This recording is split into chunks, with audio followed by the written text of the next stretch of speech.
Good afternoon, all, and thank you for having me. Thanks to the organizers for having me moderate this session. The session I'm moderating is metering and customer centricity. We'll be building up from where the first panel left. I think they touched on metering. It's very hard to talk about distribution and not talk about metering. So I can understand why they veered into the metering side of things. But this panel will dwell more on the issues, and hopefully we can come up with core solutions that will finally address the metering gap as we see it.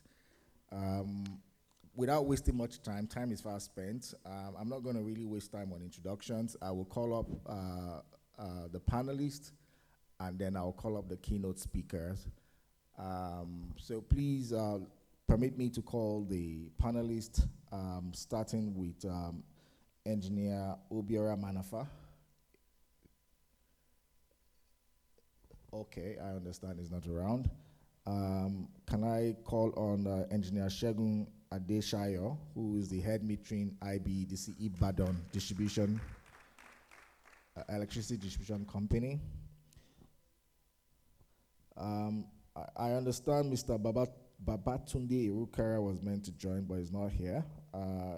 In his stead, we have Mr. Uket Ubanga, who is the National Secretary, Network for Electricity Customers Advocacy of Nigeria. It's an association or a consumer group founded by NEP.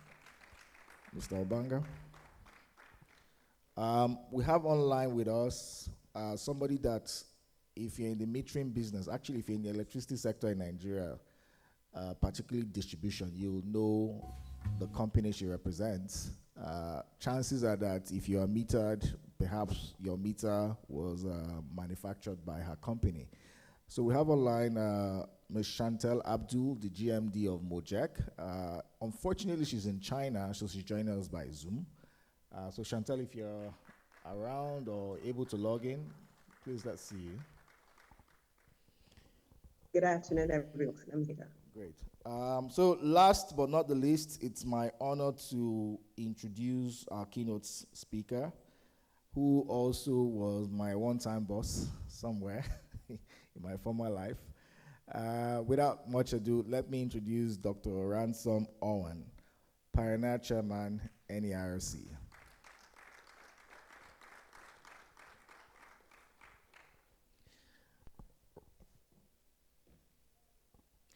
Right, thank you. So just housekeeping, a bit of housekeeping. Doc, for your keynote address, 15 minutes because time is fast spent, and I will then ask Ms. Chantel, Ms. Abdul to also give her own opening remark, given the time difference. But it's important to get both sides as early as possible. And then we'll then dive into the panel sessions. So, Doc, right away, over to you.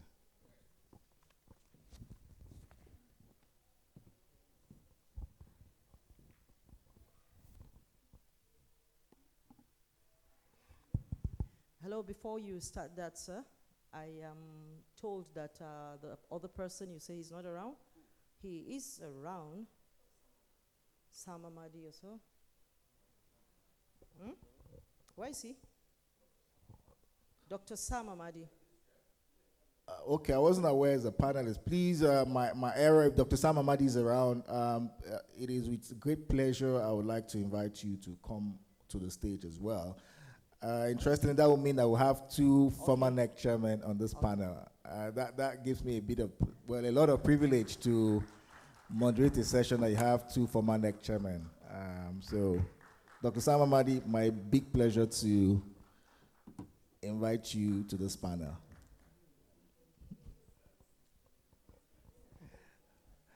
By the way, the error was not deliberate. Okay.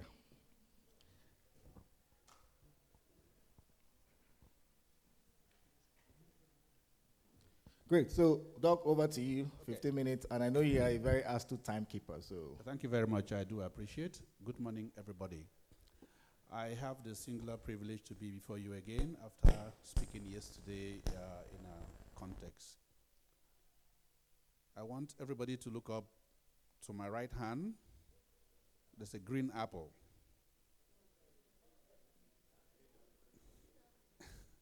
Everything I'm going to say will land up in this apple.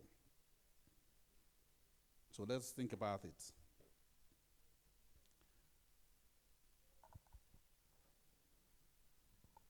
My conversation today,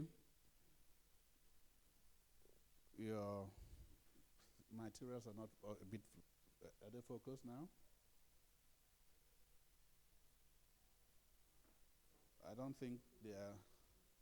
I'm not adjusted. You need to adjust your, either shrink it to fit the system and then display it. Okay, all right. Please, I'm going to simply concentrate on a few areas. One of the key responsibilities of every electric utility company is the issue of RCM, Revenue Cycle Management. That is metering, billing, and collection. This is the model worldwide. For some reason, whatever models work abroad, we seem to have a lot of difficulty adopting it in our dearest country. So I'm going to try to debunk some ideas and then introduce a concept that is also welcomed everywhere in the world.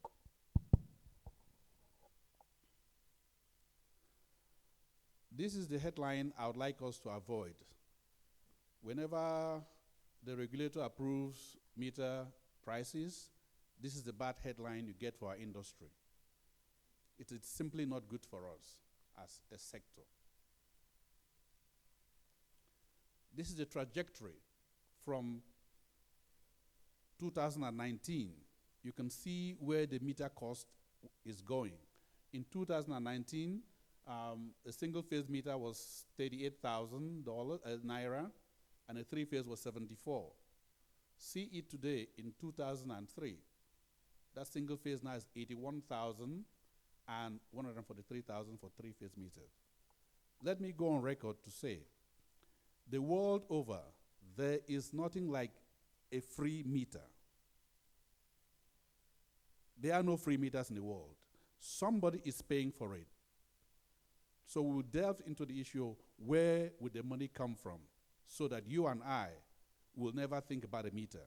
So that if a tenant moves into an apartment, they shouldn't worry about a meter. If you buy a home, don't worry about a meter. Yet somebody's paying for that meter. That's the conversation today. You don't need to pay too much attention to this. Essentially, the regulator has done some advancements, and they've tried different models on how we can actually pay for electric meters. I think that even the regulator number 5, they're also open to how to finance. So the issue of how do you get money? My proposition is that we would like to attract long-term patient capital, because map providers are capitalists. When they supply the meters, they need to get paid. So we need to come up with another mechanism that can fund that money with patient capital, so that those who go through map process and actually bid, and the regulator approves them, and this is the most efficient procurement process, they get their money quickly, and then you and I can pay as you go. NERC has done quite a number of things in terms of people they have certified, so this is known. We have local manufacturers in Nigeria and elsewhere that can come into the sector. The metering challenge, I think we all are aware that metering challenge in Nigeria is a big thing. But I'm saying meters are also very expensive to produce. Whether you go to China, no matter where you go, they're very expensive. So we just need to find a way on how to come up with a way of paying for it. If you ask me, the issue of tampering of meters, whenever a technology is very expensive, people A, will not adopt it, and B, they'll try to defeat that technology. And that's exactly what they're doing with the metering that we have. The meters are too expensive, they can't afford it. And if they afford it, the person in front will try to bypass it, and 10 other people are electric consumers. In my house here in Abuja, I paid, somebody came to me from AEDC, they said they wanted for me to bypass power in Abuja. I bought my own 100 and something meters armored cable to put this. I said, I nearly threw them out of my compound, and I want them never to try it again. So there are many businesses, hotels, and whatever it is that the bigger load are not shown in the meter. So if you go to look at it, say, look, let me turn this AC on, and the meter is not moving. Let me turn another AC on, the meter you can just immediately know that there are somebody stealing electricity. Now, I think that we will understand that, yes, it's not that there's been no progress in installing new meters in the country. There's actually been progress from the different interventions, CBN and others, and people. So there has been real interventions from 2009. And if you look at the number of registered customers when discos were sold, that first column shows you when the RFP was issued, that every disco, these were the number of customers that were given to the discos, and they bought them. But look at the last column. That is the meters that we have introduced till date. What is the ecosystem? This is my real conversation today. Pay good attention to what you're seeing. I'm introducing a meter ecosystem in Nigeria. It's very common, and we accept it. So I'm not borrowing anything from abroad. Your first left-hand corner is a SIM card. I understand that when MTN was in Nigeria, back then, people buying SIM cards could pay up to 1,000 naira for a SIM card. And they were doing per minute billing because they had a first mover advantage into the market, so they had enjoyed monopoly. But people like Glo came in and said, no, the money is not in the meter. The money was in airtime and data. They crashed the prices to 200, 300 or free. And today, SIM card is basically free. I'm saying free. Again, there is no market for mobile phones that are actually giving them free SIM cards. But they know that the money from airtime and other things is more. So that's why you're feeling it as that. So that's one ecosystem of metering in Nigeria that we're used to. The next is the petrol pump. The petrol pump is nothing but a meter that measures the dispensing of petrol in Nigeria and world over. A meter costs about 2,000 to 3,000, some even more. So you're talking about 2 to 3 million naira each. Suppose they told you that each time you want to fill your car, please bring your own petrol pump so that when you come in, you park it, you meter it, you go. You want to go on a trip, you get a second car, a pickup truck, carry your meter along. Or gauge yourself so that when you go to the next place, it doesn't make sense. It makes sense because we have an issue, and we're going to try and solve that issue. Now look at the one on the right and on the third. That is electric meter. The same function, I give it to you, unless you want to doubt me. These 3 meters perform the same function, measuring the velocity of the item growing through it to the customer with confidence, and the customers pay. The difference is, I will show you the next slide. Don't think that you're not paying a lot of fees because you're paying petrol. And for the right two, petrol and electricity are, economically speaking, inelastic products with no substitutes. Let me just put it that way. But why are they making money? Why are the two on the left making money and we are not? So this is very important. Pay attention to that picture. Let's say there's a new law, there's a new policy. Bring your own petrol pump in Nigeria. You know, we can be first to do everything. That, I believe, will go up like a lead balloon. So the next time you want to buy, this is what the picture you should bring. I think it will not be very good. Now, if you think petrol doesn't have other hidden costs, take a look at this page. It tells you have landing costs, wholesale margin, distribution margins, retailers margin. It has all sorts of costs embedded in it. Things you never even thought about. Look at it, transporters costs, this is all in the petrol cost. Yet, whether it goes to 700 naira, we still queue up to buy it. So in spite of the embedded cost in putting it, we are buying it. Therefore, if a small surcharge is put in over time in meters, so people to be paying for that without feeling it, they will adopt this technology more. That's the point of this system. I'm just summarizing it in words in terms of what happened to petrol pumps, and then mobile phones and electric meters. Now, today I'll put you back to Economics 101. The model I'm going to put forward is going to be a static economic model. It's not a dynamic model, but just to demonstrate. This graph demonstrates in a static form what happened to the price of SIM cards when it was crashed. If you see it carefully, at price 1, P1, you can see where people were demanding Q1 of mobile phones and airtime. And then when it got to P2, you can see how much the demand increased in terms of Q3.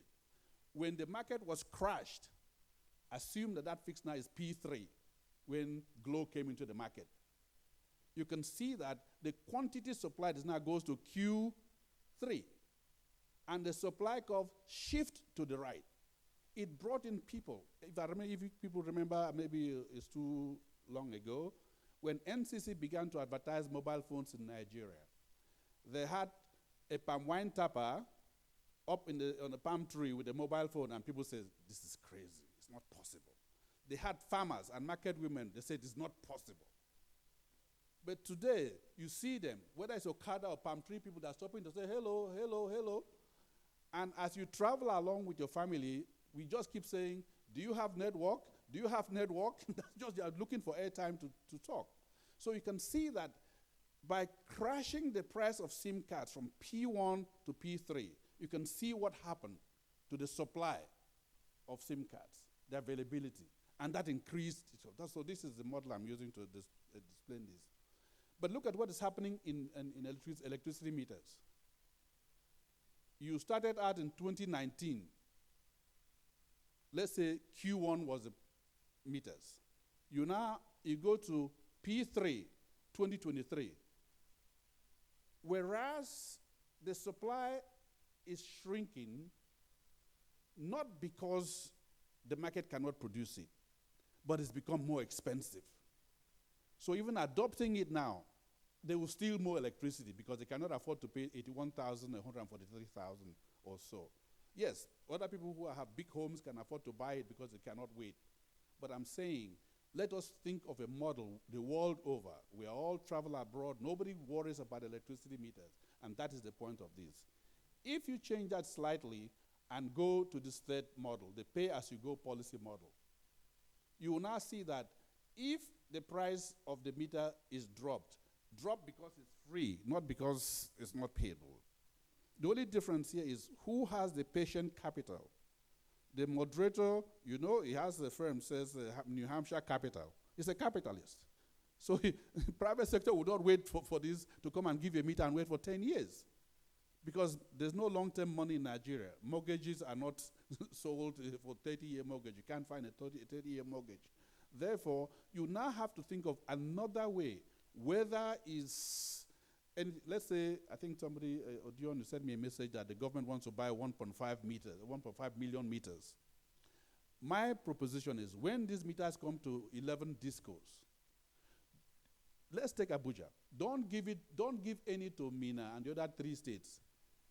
Use the energy and meter saturation model I'm proposing. Let it be in Abuja. As bilaterals are there, if they can buy electricity, they'll see that you can pay because you are bringing the meters. The township is 35 years old, so there must be analog meters in Abuja. Therefore, to move those out, and then you have your bilateral, there's no reason why Shiroro shouldn't be supplying all the power Abuja needs. There's no reason. Yes, we can talk about it. You have AKK and the new power, you have Geregu, you have Zingeru, all within this area. Why are we still in darkness? I think we should change that. So if we have an energy and meter saturation model, it will make a difference. And instead of saying, let Niger State should wait, let Nasarawa wait, let Kogi wait for a minute, finish Abuja City. You will see that the same model I'm saying we should borrow from is not a new model. the mobile phone companies, when they want to roll out new services, they'll start in Lagos, they'll come to Abuja, they go to Port Harcourt, they go to Kano. Before they do that, the tower companies, because the mobile phone companies, they have different international tower companies who come and erect the towers for them. And then they can go into co-location. So when they finish these big cities, the revenue is coming. Until today, any mobile phone companies that need money from the bank, they rush to give them money. Have you seen the new petrol stations in Abuja, how fast they're going up?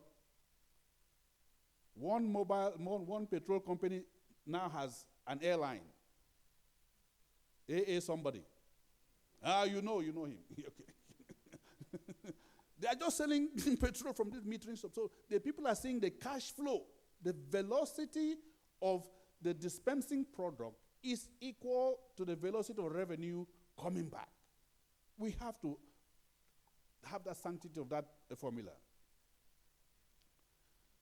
So I simply propose that I think the best model to go is this, and then the issue of financing it, we need to find a way to come up with long-term financing so that the people who can actually, like map producers, providers, can go and get so that let it become a disco product, because discos still own the meters anyway, so that even if you move to another person's territory, it doesn't matter.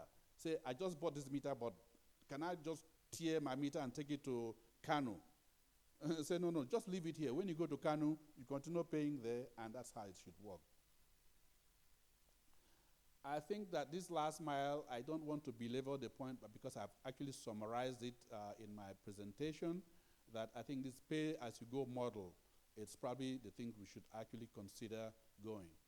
And I think some customers still have misconception about accepting this technology. So there should be something for education. We regulators always don't allow everything to be captured in embedded cost of service. I still think that every utility company in Nigeria should conduct an embedded cost of service study so that we actually know the cost of service. So that when you go to the regulator to ask for rate of return, you have a clear way to do it. Next. So the way of, I can't overemphasize it. This is said, if number 11 is what I need to say today, that let's start the metering project with at least 37 capitals. If we have 12 discos plus Aba, let's just pick one city each, saturate it with electricity supply and metering. This way, in about 4 to 5 years' time, we can claim that 12 cities in Nigeria have power 24/7. And in the next 10 years, I guarantee you that at least 37 cities in Nigeria would have power 24/7. So this is the formula that I don't want us to keep violating in the sector. Velocity of petrol dispensing is equal to the revenue, no doubt. Velocity of airtime sold is equal to the revenue coming back. Here, once the minute comes as 1 minute to go, it doesn't matter your rank. It will just go off. Same thing we should do. So, but when it comes to electricity, the velocity of power supplied is not equal to the revenue. It is the violation of this equality sign that is still our Achilles heel. We need to change that. I think that the meter saturation model will correct it. This is my humble submission.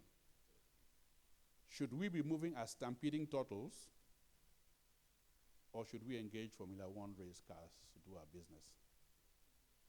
Thank you very much. That's my submission. Thank you, Dr. Owen, for some new concepts.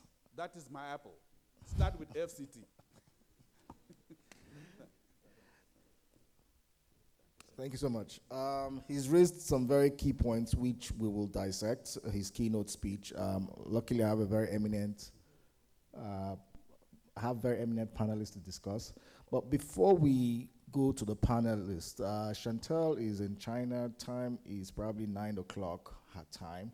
So I would like to bring her in. Doctor, if you don't mind, let her also give us a view from her own perspective. And I'd really like her to focus on 10 years after privatization, what has been the achievements, the milestones, key milestones? Has there been progress in the sector? And what does she think we need to do to move the sector forward? Chantal, if you're there, you've got 5 minutes, so you can come on. Good evening, everyone. As they say here, ni hao. I hope you all can hear me. I'm not sure whether, because I was struggling to hear you, Mr. Moderator, but I'm not sure if you can hear me. I can hear you. Can you hear me now? I can hear you now. Yes, I can. I can. Good evening once again, and good evening to the participants. And I think good evening to all of us. It's exciting to be here today. And of course, congratulations to all the power sector participants. This has been nothing but a very interesting journey over the past 10 years. I also applaud, of course, the planners of this most auspicious, occasion. I think a lot of people, there's huge debate as to whether or not the power sector, should be celebrating and whether or not we should be even talking about this landmark, 10-year journey. I'm one of those who absolutely think this is important. Whether it's a celebration or not is another thing, but I think it's important that we are putting this is a milestone. All right. We're talking about 10 years, post-privatization. So I'm happy to be part of this and be contributing to the conversation. I think what's important to note is that in 2013, when the sector was being privatized, one of the most important things that we saw as investors, and may I also just quickly comment that I'm not sure, doctor who presented right before me did an excellent job. I'm not even sure I've heard anyone in the sector either to talk about metering the way he put it. At the cost of privatization in 2013, as a company and as investors, we looked at the Nigerian sector and we talked about what would be the most crucial, right, intervention necessary for the sector. I remember being in the State House with the then President Goodluck Jonathan, and of course, all of the new distribution and Genco owners. And I recall very vividly at that conversation, the World Bank was present and several other IDAs were present.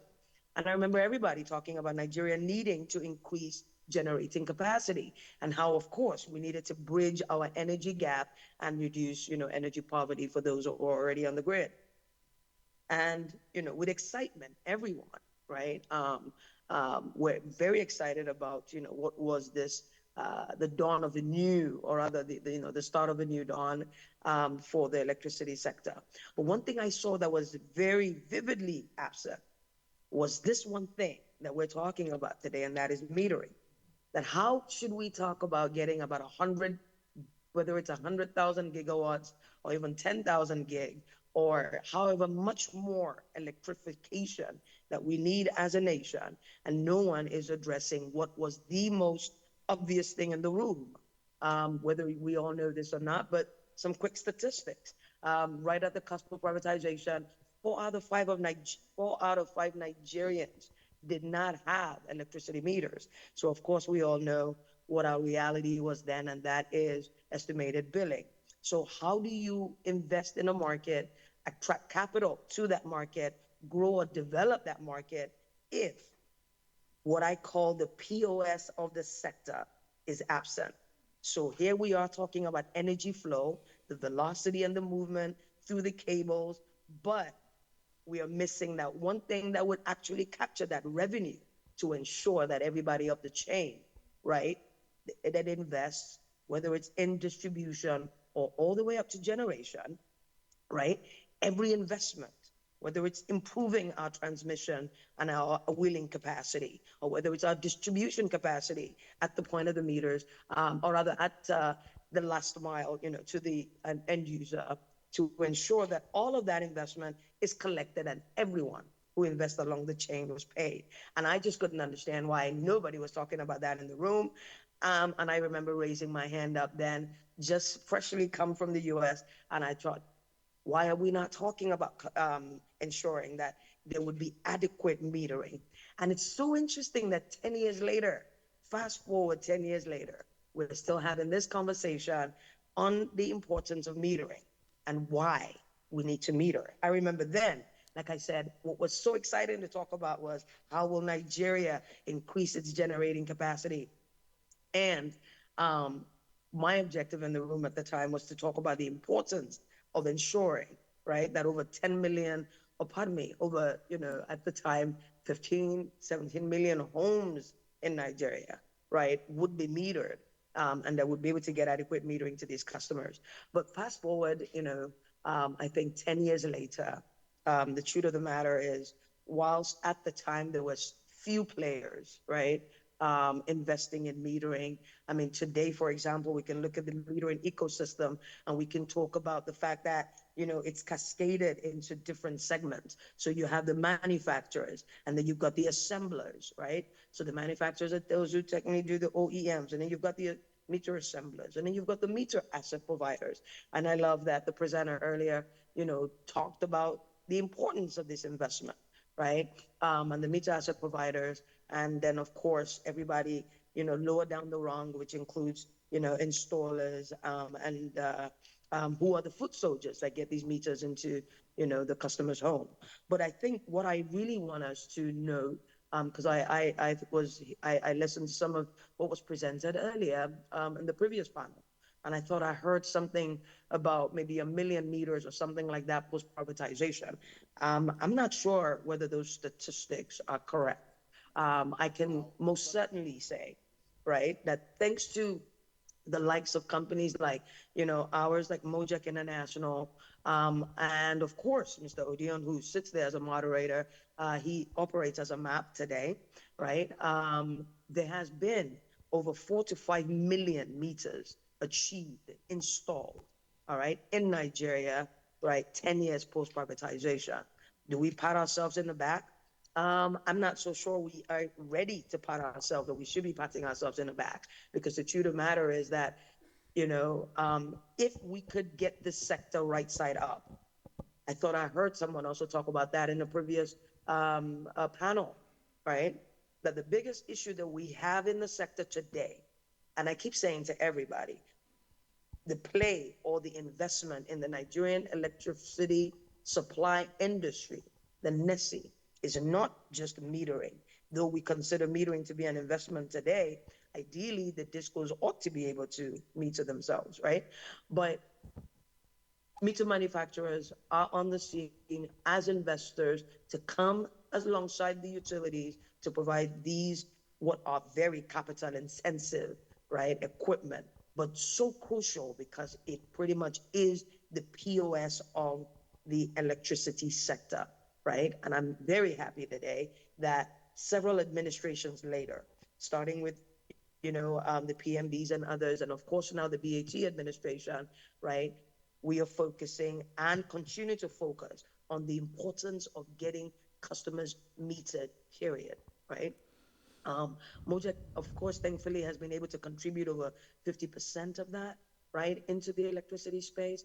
And more importantly, I think 10 years later, whereas at the cusp of privatization or ab initio, you would find that there were not manufacturers in the space. So if you were a graduate of, electrical, whether it's I think it's electronic engineering or electrical engineering, Electrical engineering, right?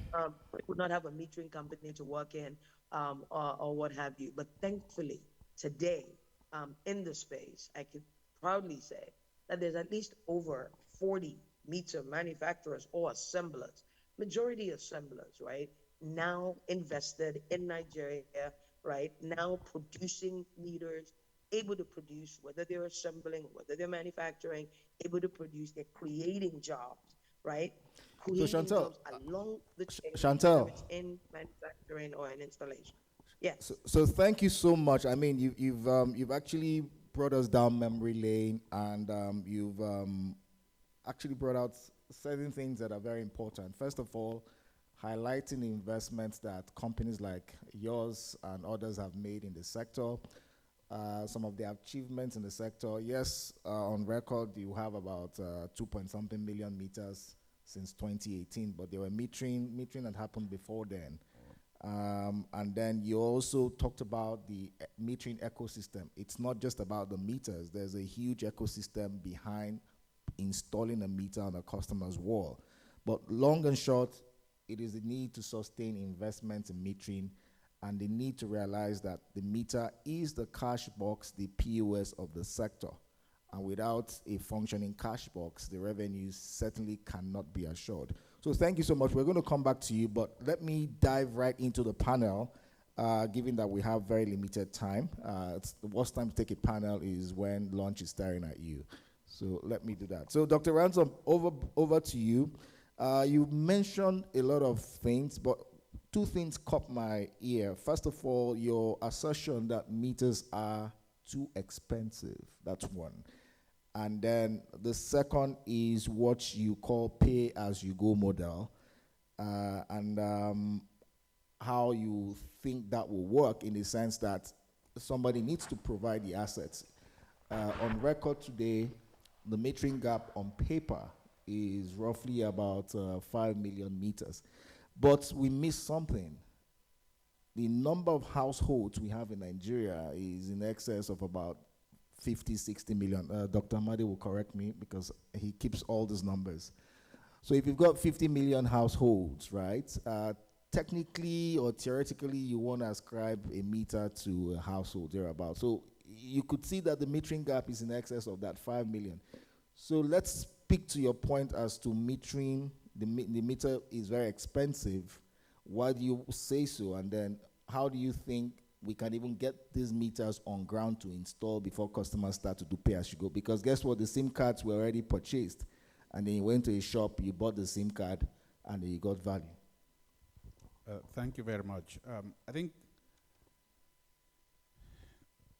the power sector, the world over, it's a long-term business. And in fact, a disco would not remove from here and go to Kenya because they have KenGen as well. Therefore, we have to think long-term. My proposal was a simple one, but it has some teeth behind it. My proposal was, yes, there are no free meters, but somebody's paying for it. If the SIM card has been crashed, you can just pay for it because as your disposable income is almost nothing to you. And so I never knew people had many mobile lines until I came to Nigeria, when everybody's got 3 or 4 SIM cards because of the network. So I was very shocked that people had 2 or 3 mobile phones when I came here. So I think the issue that I pointed out that what we need to do in Nigeria, that's the purpose of the Apple. Let us stop annoying our customers. Yesterday, I asked anybody in Nigeria, who can say, Nigeria, when are we going to have power 24/7? Nobody dead or alive can answer that question because they can't. Nobody can say when Nigeria will have power. In fact, no disco can, because during a Rufai committee, I went to all discos and gencos. Nobody could answer that question. And that's a reality. So if any minister or any government cannot say when Nigeria will have power 27, why even consider it? Change the question. However, if you take a city like FCT, I'm not even talking Abuja or the, peri-urban, and just say FCT and define what that FCT is. Let Abuja Disco focus on giving power to FCT. People in other Nasarawa, and let them just wait a little bit. Therefore, use a city saturation model that says, look, we are bringing all these foreign differences.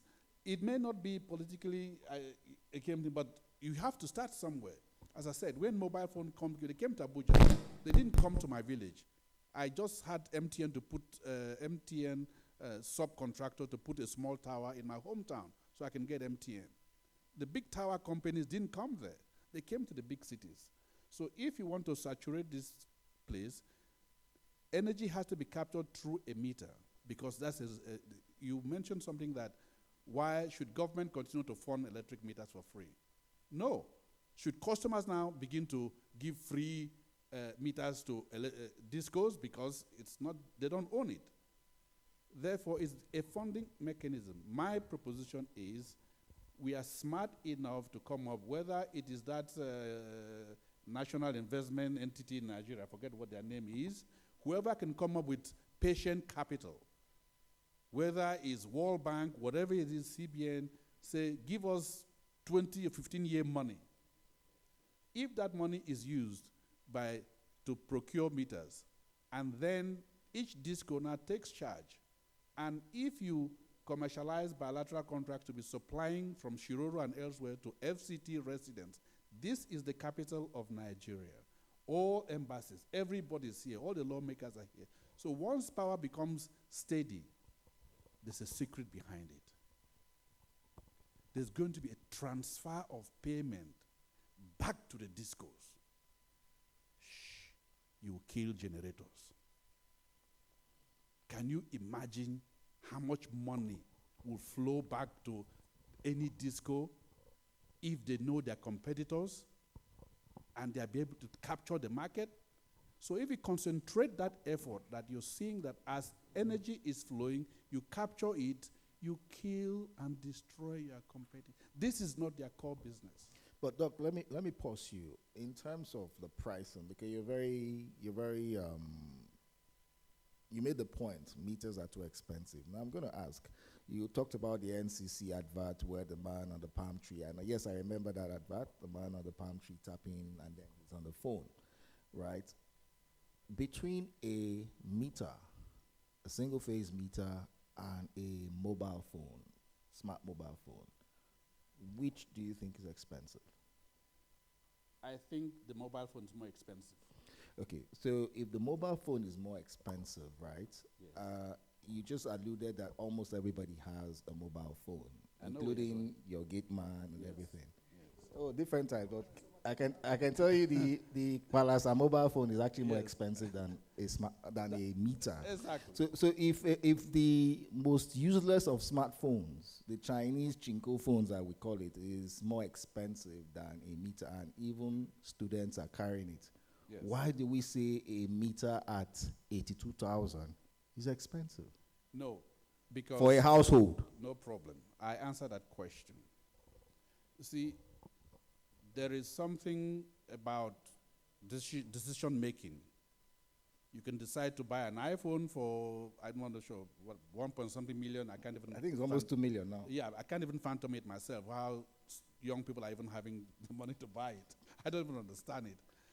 But let's face the fact. It is expensive. I'm recognizing that it is not free. And I'm proposing that let us spread the cost of recovery. You as a business person, you can't wait around for 15 years to get a price of meter. And I'm saying, for you, let the disco and all of us in the ecosystem, I said that it's a systemic problem. So it's not just a disco problem. It's a GENCO problem, the transmission. Let's come together, as even the minister spoke today, that is putting together a team to discuss this issue in November, sometime mid-November. Let's come together and find another financing facility for for our sector that can bring patient capital.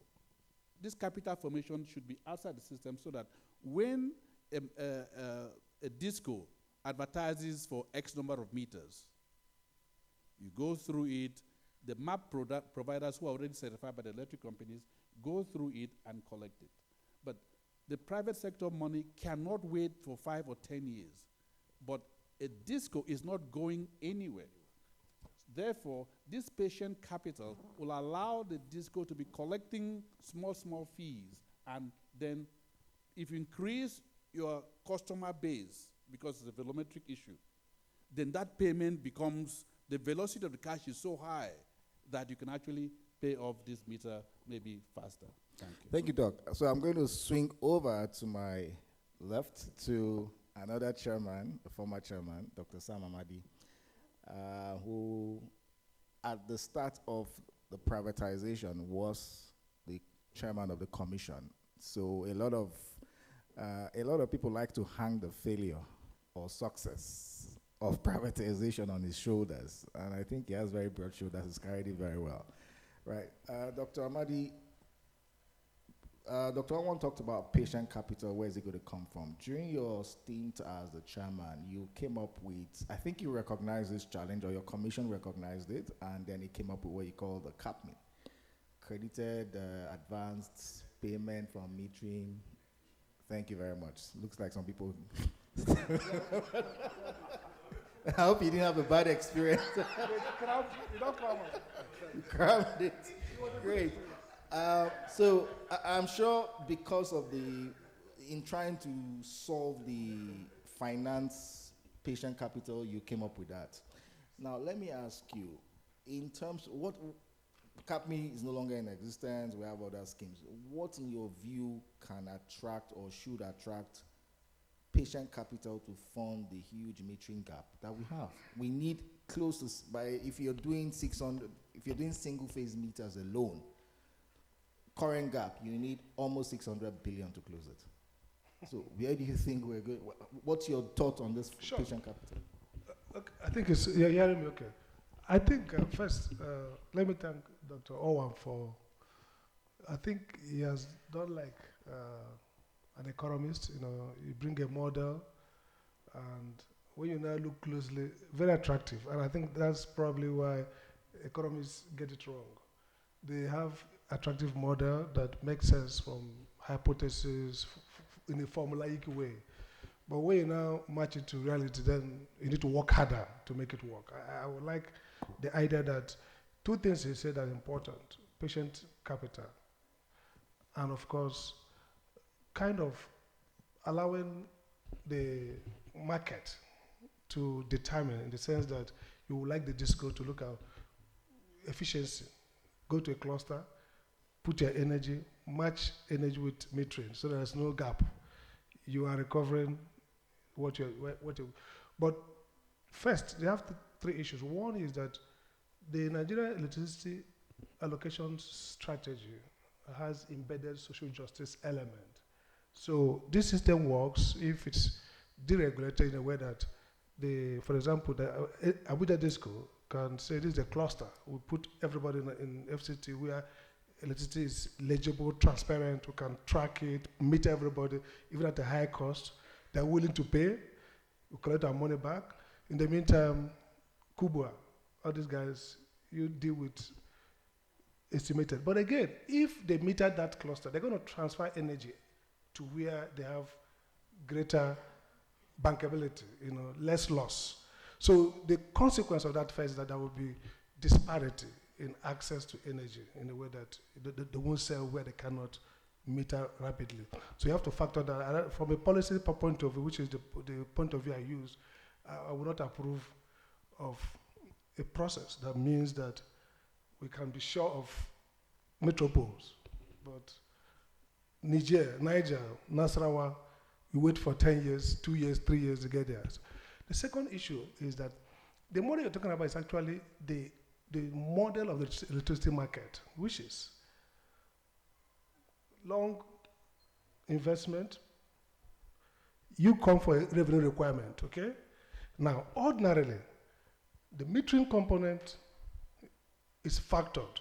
You come and say, if you want to meter 100%, meaning all your customers 100%, it's X amount.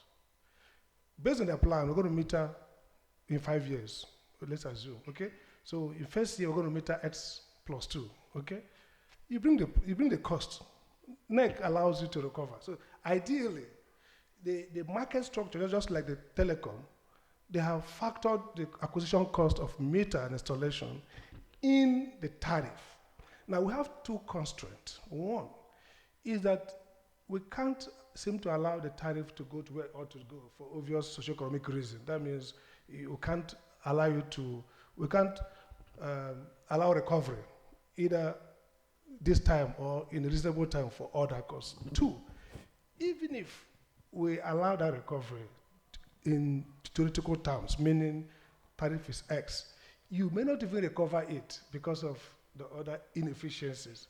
So that has constrained the investment. So I want to look at 2 points. One is, how do you get the money first? So if even if NEC is willing to allow a disco push the tariff level to where this 100% acquisition of meter goes, where will it get the money first? Because NEC is approving recovery, not funding. They approve you to fund, but you get the money. That's a big problem, financing. And that's what we try to address with CAPME. I believe, I may be wrong, that the inordinate or quick abandonment of CAPME was a wrong strategy. Part of our problem in this market is that we need to grow fast. We need everything fast, fast, fast. So if something doesn't work, instead of retooling those things, we discard them. What's CAPME's basic premise? Simple. That this huge capital formation can be crowdsourced through a process where the meter, the customer pays. Unlike in telecom with the SIM, you are paying per billing. Okay. In this case, you pay upfront some capital formation, then you recover. I think that's a system that could work with better regulation, better enforcement, and of course, you had already certified installers and created a safe-proof funding process in the sense that the money is warehoused, where the installer, the disco have incentive to ramp up installation. If you install more, you receive more. So that's one option. It's not discarded. Now, the other issue people think about, can you socialize the cost of meter? So, for example, take meter as a public good, saying, government says, this budget, we can provide meter as an intervention to help the sector drive, with the caveat that the discos will not recover, obviously, from that. So if we were a country that has large tax system, tax and transfer, you could use tax funding to provide meter as facilitation for the sector. That is the other problem. The third proposition I'm laying is that, why do we need meter? Let's even step back, basic thing. 2 levels. 1, revenue management for the disco. Without meter, again, that's a little bit different between the SIM card and the meter. Without meter, you can access power. Without SIM card, you're not going to make a call. So SIM card is not just to measure consumption. SIM card is actually a facility for getting telephony services. Meter is to enable the disco manage revenue and enable consumer have both assurance of accuracy and mitigate his own consumption through conservation. So the question, the point I want to make is that maybe if the system is properly regulated, because the 600 billion going by our revenue fiscal bankruptcy today is difficult to get that fund.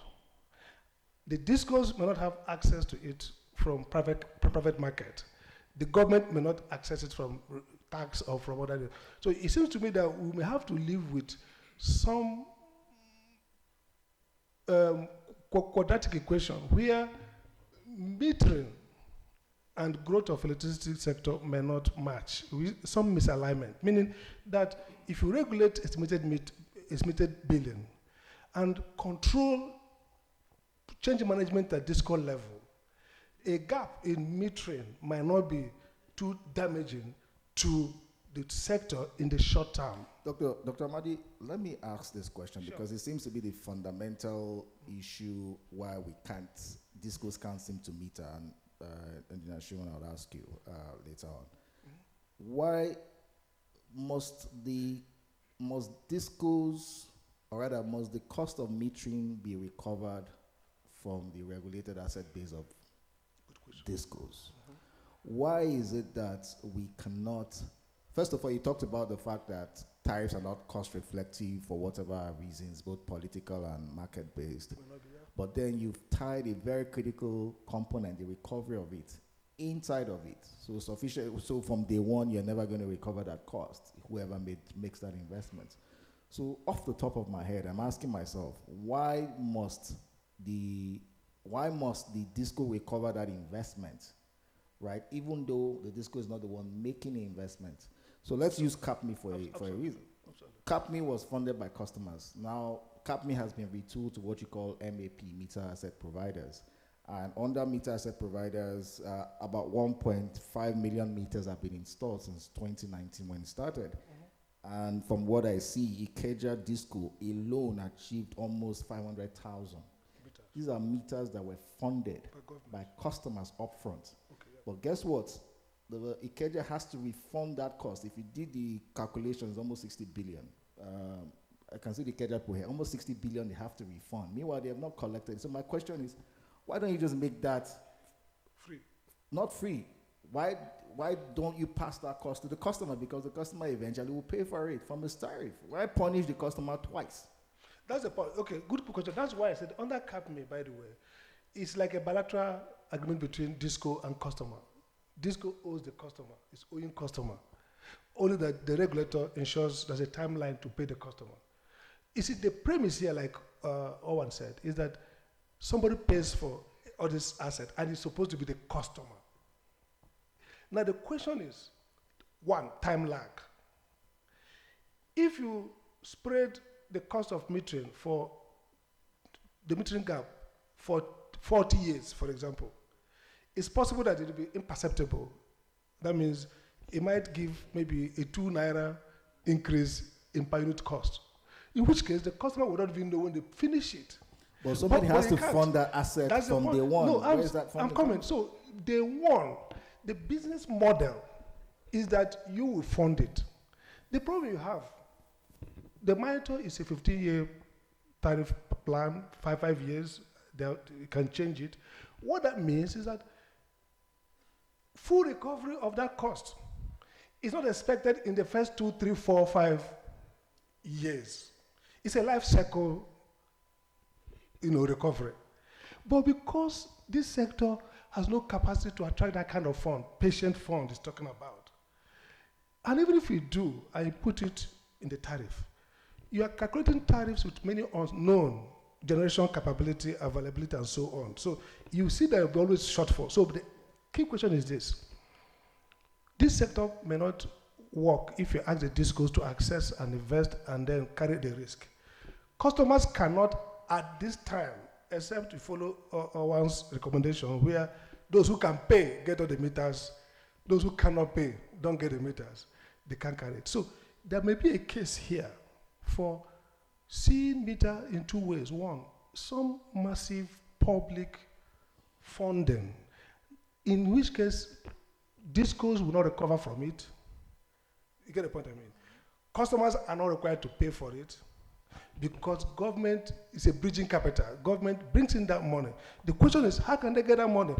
I feel that cost-benefit analysis has to be done here. What will government get? What was really the level of social loss and revenue loss associated with lack of metering versus how much government can put in? Now, if you do that... Hold on, sorry to pause you, because you keep mentioning government, and I'm asking myself, these are private companies. The whole essence of privatization was to take government out of providing funding. So if we are now saying for the cash box of the DISCO, the GENCO, the TCN, the industry, we are calling government, then I don't think Can I answer quickly? You can't eat the cake and have it. Tomorrow I will talk about the presumptions of this reform that has failed. Let's take government out. So what should happen? You know what will happen? DISCOs go and borrow money, finance it. Regulator, allow them 10 years recovery path, which is normal thing. Is that what you put all over the world? The problem is that you have a problem where the private sector cannot access that fund and recover that 10 years, which is normal thing. So what I'm saying is that you have 2 options. Either you face the fact that this can be done, or you deregulate the way he says, in the sense that those who can afford meter, you flood them with meter, they pay the real price. Those who can afford it will not have it, will not have electricity, or you socialize that investment. That's really the point I'm trying to make. Doctor, you want to keep... Yes, Put me. No, I did not say that forget those who cannot pay. Right. No. That's not what I want to correct. That misnomer, please. What I said is Abuja Disco is covering 4 states and FCT as a state. You know, the court. Let's not go there. So if they should just say, okay, we want to start with FCT. I didn't say excludes people. I mean, if they're peri-urban, and maybe because a meter that costs 85,000, maybe you don't want to give it to somebody today that only gets you 5 naira or 500 naira. Do you understand? So FCT, start with FCT first. Guarimpa, whatever it is. When you do saturation model here, you can go to now another capital, and Lokoja. People will wait, the same thing. The same thing, that's what I'm just saying. So go and get your money first. Just like the mobile phone companies, the tower companies build the towers for them. They don't construct it themselves. So I think we are. Sorry, let me. Just one point. No, I think one point, let me finish. Yes. When I went, I didn't get cell phone. I didn't get mobile phone for long, even after the rollout. But if people don't get power in Abuja here, Yes, there'll be. I mean, in fact, it's not even possible. It's not No, even possible please, because. let me correct interject. myself so that, yeah. No, I think You come back to me later. I'll come back to you so that we take questions from. Well, sorry, I can ask questions from the other panelists, particularly You understand? if we allow the 2 chairmen, they'll keep going. So let me moderate. Right. So we have a disco here. Engineer Shegun Adeshayo is the head metering for IBEDC. So luckily we have a disco, and we have some directors of disco. One is staring at me, so hopefully he will get to also come into this, because I really would like to hear his views on this. But Engineer Shegun, IBEDC has a metering gap of 1.32 million meters, or customers unmetered, right? And you only have about 42% of your customers metered. So this is huge. And there's what you call MBC, metering, billing, collection, right? Without meters, you can't bill properly. If you don't bill properly, you don't collect. And if you don't collect, it has an impact on your losses. And guess what? The higher your losses, the higher your tariffs.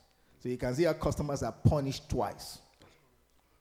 So how are you addressing this? How is IBEDC addressing this beyond just the map? What are the challenges? Why can't IBEDC meter these customers? I know you inherited, when you came in as an investor, you got these customers, but 10 years after, it's high. Thank you very much, Mr. Moderator.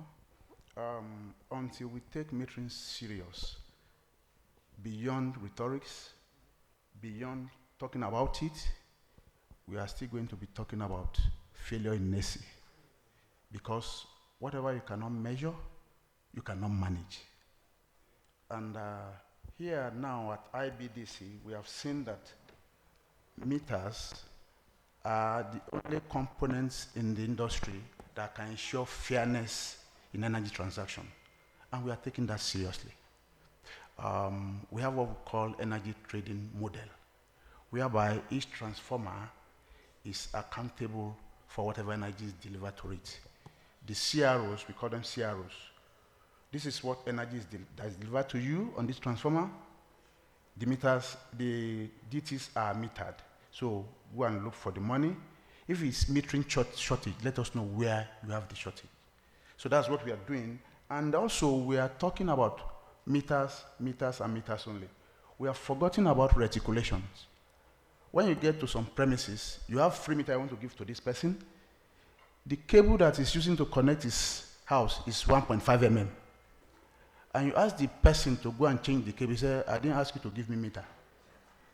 What do you do? So we must talk about metering and reticulation. There must be a deliberate effort by the regulators or the powers that be to tell us that before you are metered, this is the cable you must have. The guy is telling you, I've brought a free meter to you. You said, oh God, I'm not asking for it. Go and change this cable. Where will I get the money? So we must include the cost of reticulation in our metering. And as I said, IBEDC, you are not considering the customer population. We have metered over 1 million, but because our population, being the largest disco, is not so showing, but we are making conscious effort and exploring all the avenues. We are going through MAP. Disco Finance is there. Where we have not made much inroad is vendor financing. And I want maybe the regulator to make it attractive for vendors that want to finance. Because if with the regulated price, nobody wants to do any vendor financing for any disco. Please, Prof, maybe this is a place you have to look at. Anybody that is willing to bring this money we are talking about, let it be conducive, let it be friendly, so that if they bring it, you see that very soon all these metering issues will be dealt with. And government is telling us they will give us a free meter. NNMP phase 0, we have finished that a couple of months ago. We are waiting for phase 1. We are also waiting for the World Bank. World Bank loan. As soon as we get that, I can assure you that we're going to trash and crash that figures. Well, what Engineer Shegun hasn't said is that these are not, these free meters are not free to the discos. It has a balance sheet effect. In fact, you're borrowing. The government is lending you money. So whilst for the customer it may be free and you're waiting for these huge interventions, keep in mind there's a payback time which you have to pay. But your balance sheet, as we saw in the morning, is severely impaired. In fact, somebody said distressed, right? So it's interesting to see how you're going to onboard all that massive amount of free meters you want to give to customers on your balance sheet. Having said that, let me move to Mr. Uket Ebonga, right? So from a customer perspective, if you looked at the NEC reports for Q2 this year, metering and billing form almost 70% of all customer complaints that they receive, and I'm sure you're pretty much aware of it, right? So the question I'd like to ask is, how has NEC and the organization you represent, how have you guys been addressing the metering issue? Dr. Onwa has said meters, or rather suggested that meter prices are expensive.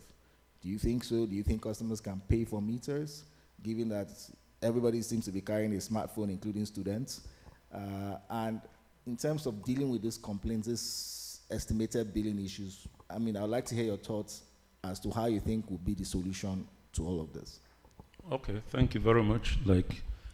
My name is Uket Obonga, National Secretary NECAN. The issues we are discussing here, to me as an individual, at times I feel very embarrassed. Very embarrassed that Nigerian elites, at this age and time, we should be descending to this level. We are talking of electricity, which is a measurable quantity, right? Meter is a revenue, a tool that revenue. How do I put it? Revenue assurance guarantee tool. What you use in measuring. Dr. Owen made the analogy of a filling station having meter dispenser, and now you are asking the motorist to come with his car and his meter. That will look absurd.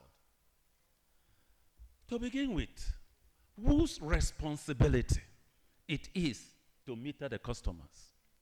Here are investors who came in, and they told us the main reason why we went into privatization was purely because the federal government said they don't have money to run it.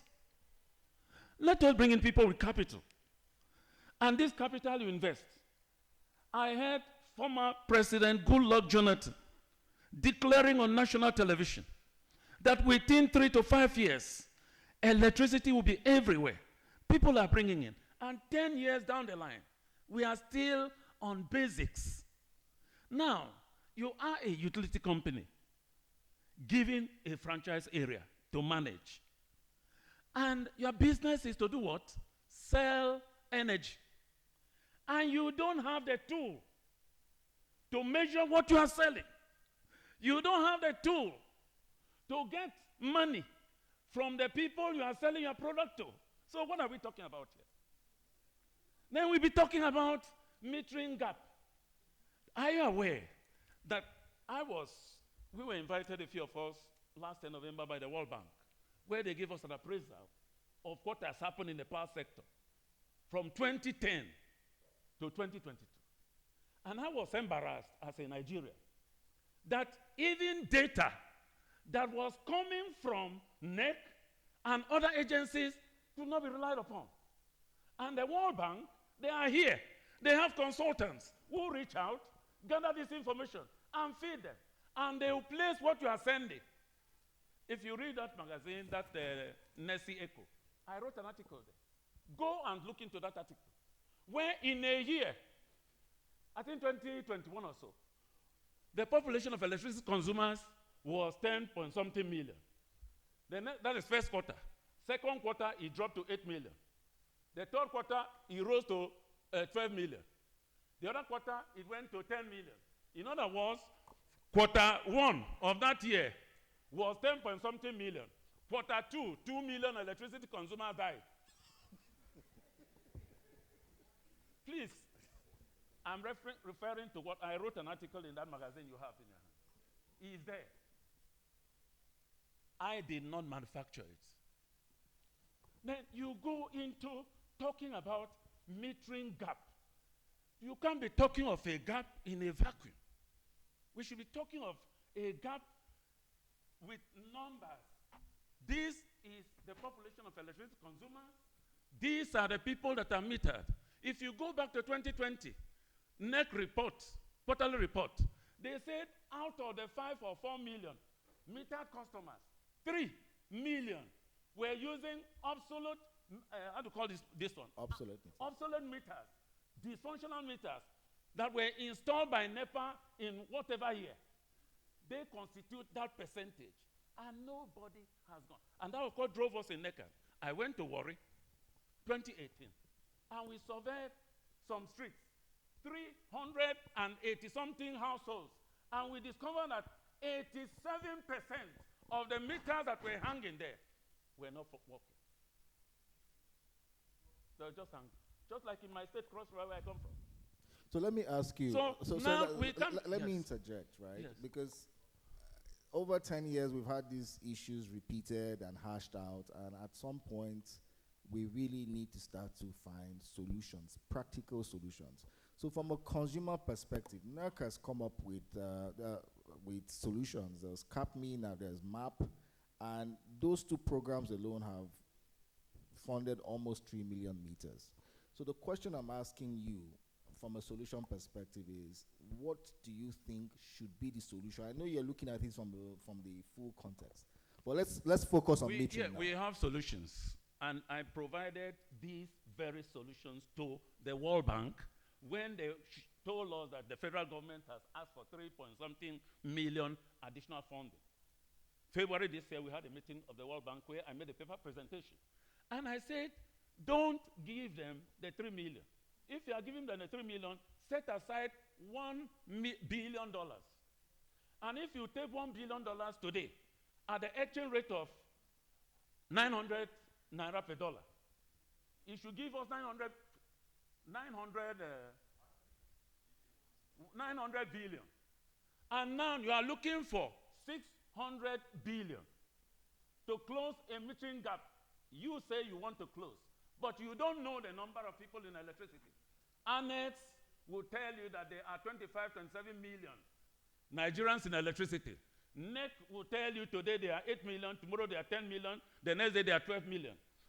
Those of us in the out there, I conducted a survey here in Abuja for AEDC in 2007, 2018, and discovered that an area, a franchise area that has 32 distribution transformers, AEDC can generate 100 and 120 million.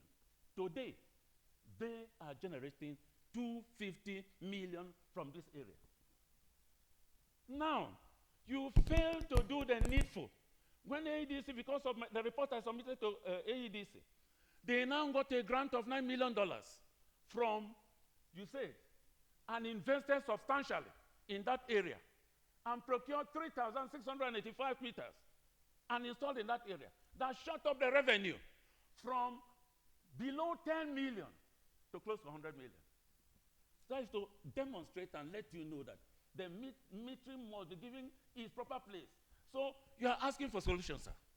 Number one, the federal government has 40% equity holding in the companies that are privatized, isn't it? Two, the discos have areas, very large areas they cannot manage. I was in Kano. I made a paper presentation. And I told the MD of Kano Disco told us that 75% of the revenue comes from Kano State. Jigawa and Katsina is out. 25%. They only contribute 25%. So why can't we revisit that area, cut out areas, bring in investors, and hand over this area to them to manage? Good. Like what is happening in Aba now? Okay. Yes, and so franchise. I'm not sure. Why can't we do that? I'm not sure Aba is a great model, but let's pause there, Yeah. because we have an audience, and I really would like to make this very participatory to the audience. So Chantal is on the line, but Chantal, I'm going to come to you, but I need to throw this open, Doc. Let me throw this open because apparently a lot of people want to contribute. So I'm going to take the first set of questions, just 3, so that we can have enough time to answer, and then we'll go back to Chantal. So questions, please. Okay, I'll start from this side. That's 1. There's a gentleman at the back, and then the other gentleman over there. So 3. So, Engineer AJ, you know, yours is a lecture, so you will be I'll take you last, so that you can close the session for us. Please, let's say 2 minutes, please, because this is going to be very interactive. Go ahead. Good afternoon. Obas is my name. I'm a journalist with Vanguard. I have my question comes from the previous section. Sorry, can you be loud so that the person can hear you? Yeah. My question comes from the previous panel. No, the moderator asked the panelists, is it healthy for NERC to set the price of meters? The panelists circled it and they didn't provide any answer. So I'm asking Dr. Great Owen. question. No, Chantal, did you hear that question? That question is for you. Is it right for NERC to set meter prices? And Yes. we'll pivot back to Dr. Owen.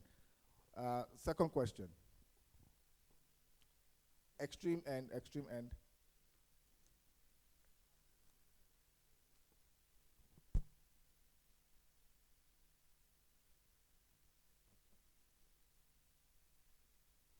2 minutes, please.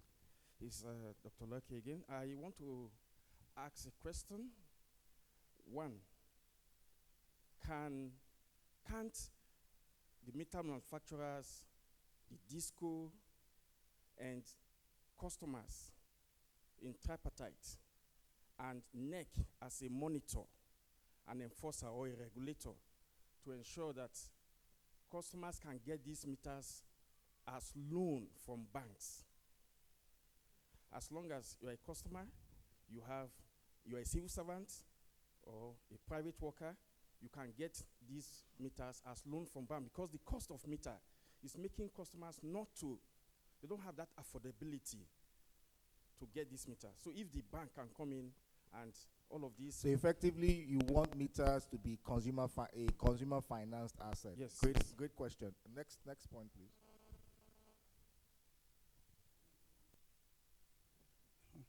Good afternoon, everyone. My question is, who owns the meter? Good question. Because that is where the problem is coming from. It would have been wise that the customer should own the meter, while the electricity company should own the SIM card or the card that is used for the meter. I have a model. Because the problem we're having in the electricity company is that we do not imbibe the information technology into metering and transformer system of the electricity companies. There is no way. The problem we are having and why we are losing 40 to 60% of BCM, or what do we call it last time, is because the electricity current that is coming from the meter, from the transformer, is usable. Distribution transformer is usable to the customer, so they can bypass meter. Let us attach a decoder or a router to the transformer and let it transform the current coming from the transformer into a non-usable form that goes to the houses.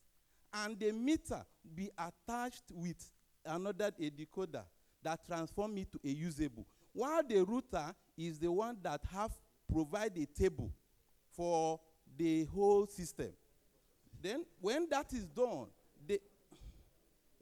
Am I talking of contribution, please? We may think it's a very costly thing. Meters are not costly. Phones are up to ₦1 million, 2 million naira. We buy phones these days. Meter is not a problem. Meter is not costly. But let us have SIM and give the SIM free, but register it into our router. And every transformer will have its router and a decoder and a controller that will change this current. Right. People will no longer bypass. Thank you. And that's why I say, who owns the meter? That's a good As question. long as the customer will not own his meter, we will not be able to go well. Okay, I'm going to take just 2 more questions in front now. No, Dr. Machi, you have to speak. You have to speak. So let me take, and then we'll take Dr. Machi. Engineer EJ, please be ready for your question after this first set. Thank you. Chantal, I hope you're still there. After Dr. Machi, you would respond to the first question. Okay, thank you very much. The issue here is that how much is the global benchmark or price of meter?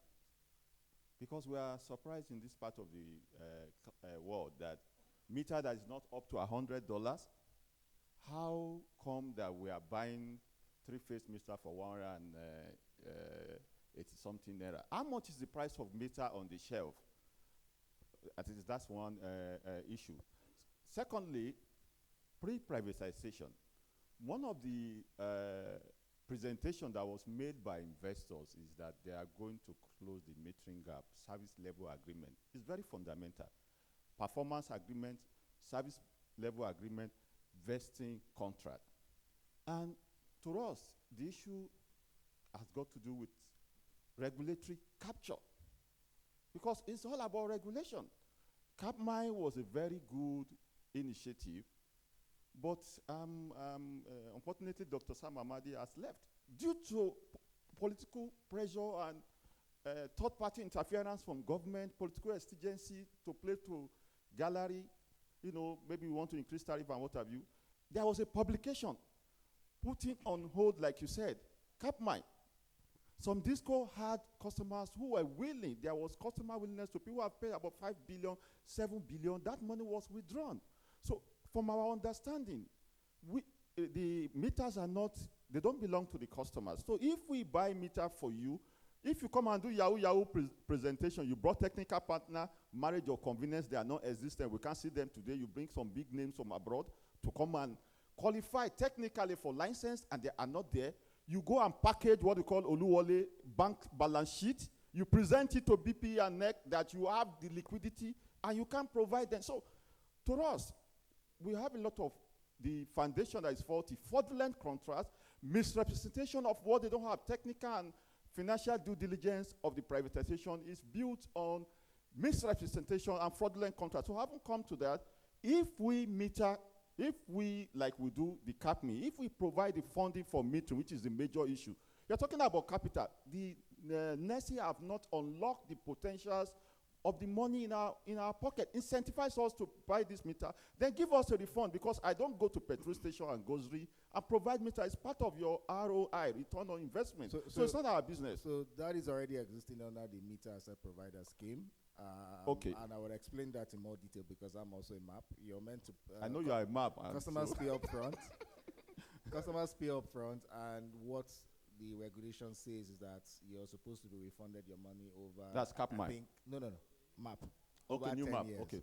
And that metering, the metering under MAP has achieved almost 1.5 million meters, right? So you just need to push more discos to adopt it. Well, I'll come back to your last question. Can I have Engineer Mathieu Devier? Interestingly, he is one of the investors you were abusing. So, Engineer Matthew, please No problem. don't He's my- retaliate. He's my brother. He's my brother. And I understand we are all brothers and members of one nation who want to see our country move forward. And one thing I understand is blame games never solve a problem. If we don't put our hands together, power is the precondition of all commodities. And without power, there's no meaningful development anywhere. You see, he talked about Camp Me, which was a very good initiative. One thing that is not understood by both consumers and even by government officials, by the positions they take, is that they do not understand when you say you have said you are going to do it, then it's impossible for you to do it. And everybody picks a cane, let's kill him until he does it, and he cannot do it. Will that solve the problem? So it will never solve the problem. CampMe and MAP are crowdfunding technologies or crowdfunding initiatives. It's easily one of the best ways, but there's a reluctance on the part of consumers to actually have meters. Consumers want to scream. There is no power, there's estimated billing and whatever, but they don't want it to stop. That is the truth. Because in a lot of areas, the consumers feel more comfortable or they don't have meters, so they can argue for it. Otherwise, the response, if the same clamoring that is following the metering, if that same clamoring is matched by the response to MAP and CampMe as it was there, we won't be here. You see, I'm a director of Port Harcourt Disco. To meter everybody in Port Harcourt Disco today at the current rate will cost me at least 60 to 70 billion. Yes, I don't have the money. That is the truth. And if you say I must cough out the 70 billion, then no matter what I said, we said we are going to invest. Do we remember that during the privatization, the discourse actually bought a black box, that nobody actually knew what was there, because labor did not allow anybody to go. That's why in the Nigerian, the 11 discos, there is no single foreign company that owns a disco in Nigeria. I remember a lot of the consultants that came in here, like Fieldstone and the rest, they said, with these RFP and the things going on here, it's only you locals that can buy, because there are going to be a lot of issues going forward. Because ab initio, nobody understood the issues even before they made the purchase. So when people come and say, oh, you committed to do this, you committed to do this, we committed to doing it based on information that was found later to be 60 to 70% wrong. So the information you've been talking about in the industry that's wrong did not start with the privatization. Information asymmetry is the order of the day in the place. So people made investment based on this. Information came and the investments were different. But we want to solve the problem. If we say it's Matthew, if we say it's my brother of NECA or this, that, or his government, let's find who to blame, the problem is not going to be solved. Nigeria's power sector problem is hinged on three basic things. The last mile. Like my friend Dr. Onwan will say, if the velocity of electrons going to the customer is not matched by the reverse velocity of cash, the system is not going to be whole. Listen, in a lot of discos, losses are up to 50%. So you want me to borrow 60 billion to invest in the metering. First and foremost, the 60 billion, I'm going to lose 30 billion within the time I'm using to install the meters. So even to pay back is going to be a problem. You see, distribution in a lot of countries like China and all that, they still keep it public. Distribution of electricity, do you know any distribution company on in the whole world, as important as power is, that is in 14500? There is none. Distribution, apart from being a local business, is a quasi-social business. Distributors are the face of the value chain, but they are not the entire problem of the value chain. This metering issue, crowdfunding is the solution. Customers should take it seriously. When you pay for the meter, the money is refunded back to you over a period of 36 months with an interest rate of 12%.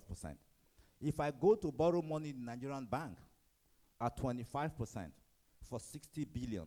I will never recover that money from the tariff until my grandchildren die.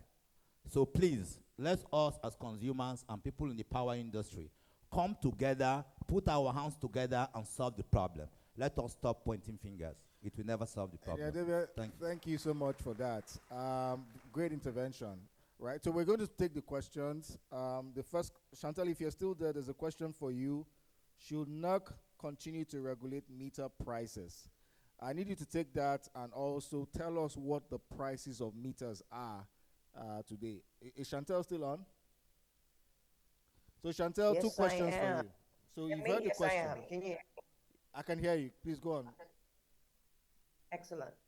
Udion, I think we need to address a few things, right? The first is, I'm not quite sure that we're actually talking about, I think I may need to exit from another phone. I think we need to actually dimension this properly, all right? I think everyone's spoken excellently, and Dr. Owen, I believe, spoke about this, and I believe Dr. Samamadi also, right? Fundamentally, who should be metering, consumers of the last mile today? Ideally, it should be the utilities. Today, let's put a number on it. The gentleman from NECA also mentioned, we see the numbers alternating and changing every day. But I could possibly say, having been in this sector since the privatization till now, all right, that we can put a number on it. But when you add up all the gap, right, across all the utilities today, right, we can round it up to about 10 million, all right, about 7 unmetered customers, and then another 3 million for those who need to be replaced. So there's replacement and legacy meters or what have you, right? Add another 3 million. So we'll come to about 10 million meters. The cost for that, if you were to finance that, is about $1.5 billion, all right, in today's money, or rather in Naira, right? That's over, if I'm not mistaken, $1 trillion, if you look at what the exchange rate is talking about today. So when we're talking about opening up the market, right, and whether we should be regulating the price of meters, I feel like those of you in Abuja are sitting in the room thinking that the rest of Nigeria looks like Abuja, or the rest of Nigeria looks like Lagos. Dr. Matthew, who just rose up and spoke, I bet you if you look at the states that he covers, or look at the states that Enugu covers, or look at the state that Engineer Shegun covers in Ibadan alone, the customers there, I'm not sure if you were to open this up to customers being able to pay for the meters will be able to. Nigeria is considered the world poverty capital, where 133 million people are classified as multidimensionally poor, and another 71 as extremely poor, right? So we're talking about the cost of meters today, right? And whether or not the average Nigerian can pay for it. So the truth of the matter is, who ought to be paying for this, right? In an ideal market, in an ideal world, where the end user, not the end user, where the investors are unable to, right, the government ought to subsidize. But I heard something said so brilliantly earlier, and this is exactly where I stand also. We cannot build the power sector today based on intervention funding or intervention funds. We need to absolutely develop a bankable, investable proposition. And that does require cost-reflective tariffs and as well proper right pricing of this essential instrument called meters. Until then, capital will not touch this with a barge pole. And so the only sorts of people that will be able to provide funding or monies for us to be able to do mass metering, like we're discussing today, would be, IDAs, the likes of the World Bank, AFDBs, and everybody, right? Because they're probably the only ones who are going to lend to your country. And if they do, and when they do, they're going to have terms. They're going to say, listen, we're going to need to open to international competitive bidding. So Chantal, your point is noted in the sense that... I want to actually really do answer this question, but I think most times we sort of live in this, utopia of some sort that, yes, Nigerians can go out there and pay for meters, right? If you look at where most of the metering is required today, based on, again, our experience and Mojek's experience, Jos is still largely unmetered. Kano Kaduna still has a metering gap of about 1.5 million meters, right? If you look at Now, where there is most, metering, a high metering rate, you're going to see that in Echo. You're going to see it in Ikeja, and you're also going to see Abuja, right, having metered a large number So of customers. Chantal, your point is noted. Your point is noted, but unfortunately, it's not a solution because the industry is still looking for cost-reflective tariffs over the next 10 years, and you've got over 3 trillion. but I think You've got what I over 3 meant- trillion naira now in debts of discos. So I think we need to look beyond Beyond is bankable that. balance sheet funding of discos. But sorry to cut you short. I just need to go around the room to take the other questions, or rather get the answers. But excellent interjections that you've made there. In terms of who owns the meter, very good question. And I would like another disco. Actually, I'm not calling because he wears a disco hat. I'm calling because he's a legal person versed in the power sector. So, Mr. Otome, please, I would like you to answer this question. And then we'll swing to Dr. Owan as well as a former regulator to answer. Who owns the meter? Who owns the meter? And who this is not an ideal scenario now, right? Discos cannot fund. Please, let me have your thoughts on this. In strict terms, it's the disco that owns the meter. Even though through various financing methods, you are insisting that the customer should finance it, which is why there is, I said in strict terms, it's the disco that owns the meter. But because of the various type of funding schemes, which includes asking the customer to fund, there is a system by which he is actually refunded. And when you're refunded, you can't even call yourself an owner.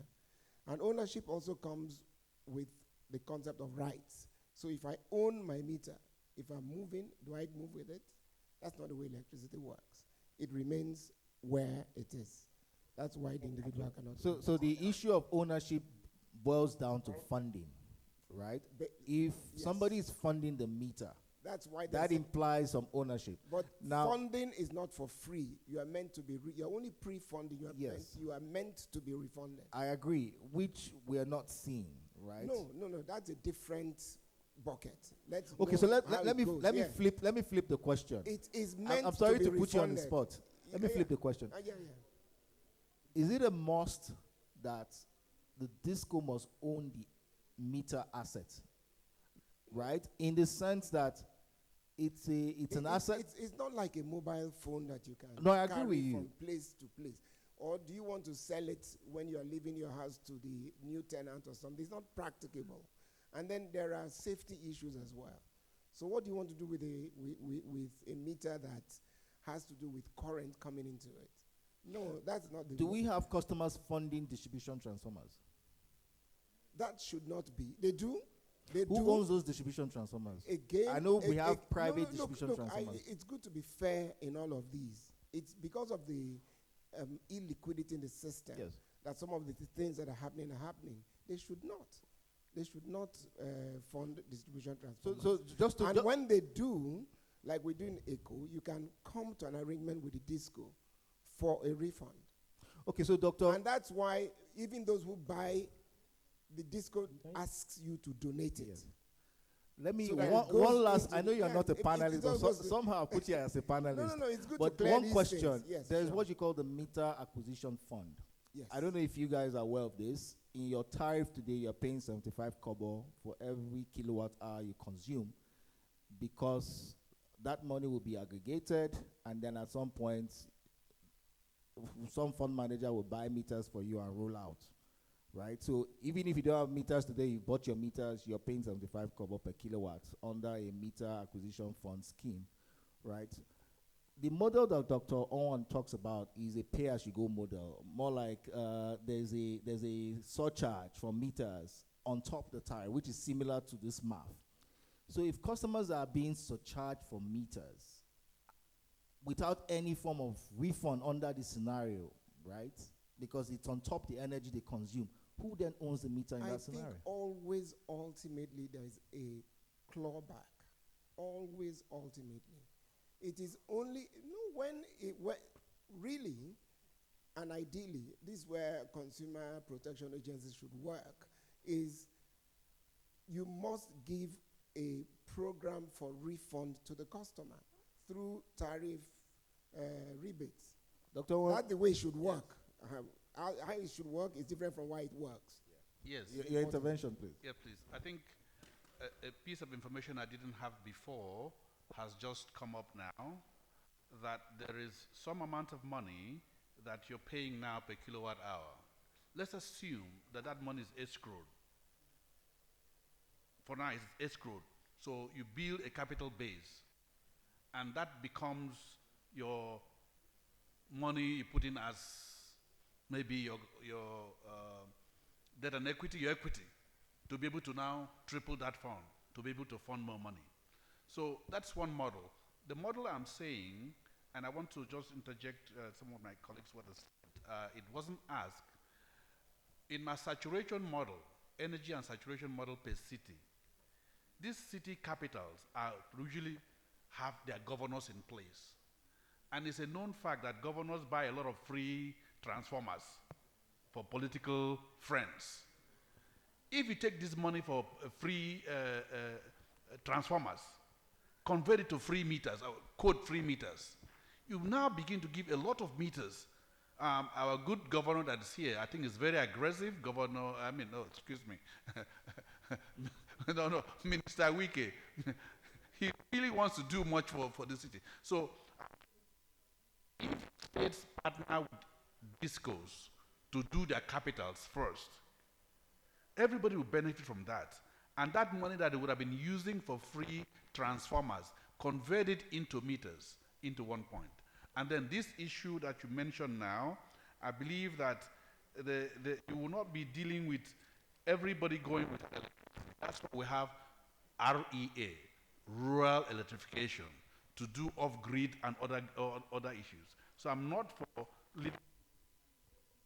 But what I am for is let us start with the capital city and everybody picks, the 12 discos should pick one city each. And in the next 5 years, at least, let's just say 12 major capitals, and in 10 years, perhaps 36 capitals will have electricity. Okay, Thank you. So I'll come back to you. One last question on the floor. The market operator is here, and I always like when he gives his opinion. But before he gives his opinion, I hope we've read the Electricity Act 2023. The Electricity Act is very clear. As a customer, you cannot get service without being metered anymore. And NERC is supposed to set a terminal date where all customers that are not metered should be disconnected from the network, right? I'll come back to you with that question, but Engineer EJ, please ask your question. Let me ask the final question. Thank you. It's a question, comment. I think it's been a robust discussion. Dr. Wan has given us what we are looking for. We are looking for solution. All the grammar here, no matter the amount of pontification, it's all about solution we want. And then what he postulated here is very, very interesting. Concentration of metering, just like the GSM guys did actually before entering into hinterland. And you can also understand that the GSM people actually owned up whatever they were doing. They didn't tell us crowdfunding after taking acquisition of the utility. And today we are hearing crowdfunding. After crowdfunding, then the discos also take over the meter. It doesn't, you see, Oko made a statement yesterday, and that's why I'm going with in this, seminar. He said integrity demands that we own up that things are not where they're supposed to be in NESI. If you call it failure, now you sabi. But that is exactly how it is. You know? So now if you looked at the presentation by Dr. Owan, the summary of it is that if you are going to buy fuel, you are not going to carry your own meter. There's nothing like crowdfunding about the fuel you are going to buy. It is the owner of the filling station that gets his services pump, does everything. You go there. Whether that cost of a pump or whatever has been integrated in the fare you are buying, it doesn't matter. But this is the price of the fuel you're buying, and you buy it and go away. So, but I have issue. In Nigeria, nobody waits. We are an impatient country.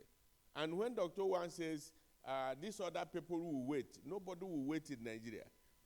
You see, this particular idea might be commercially expedient, but politically inconvenient. You know it. No politician will say his own constituency should wait until the metropolis is electrified. And that's the thing. But then there's one guy raising up issue here from TCN. Probably he did not explain this thing well where people will understand it. But I want to tell you, we've been battling with SCADA system. Few guys brought out and improvised through IoT that is now supervising the grid without IoT. It is homemade. He's one of them. And he knows exactly what he's saying.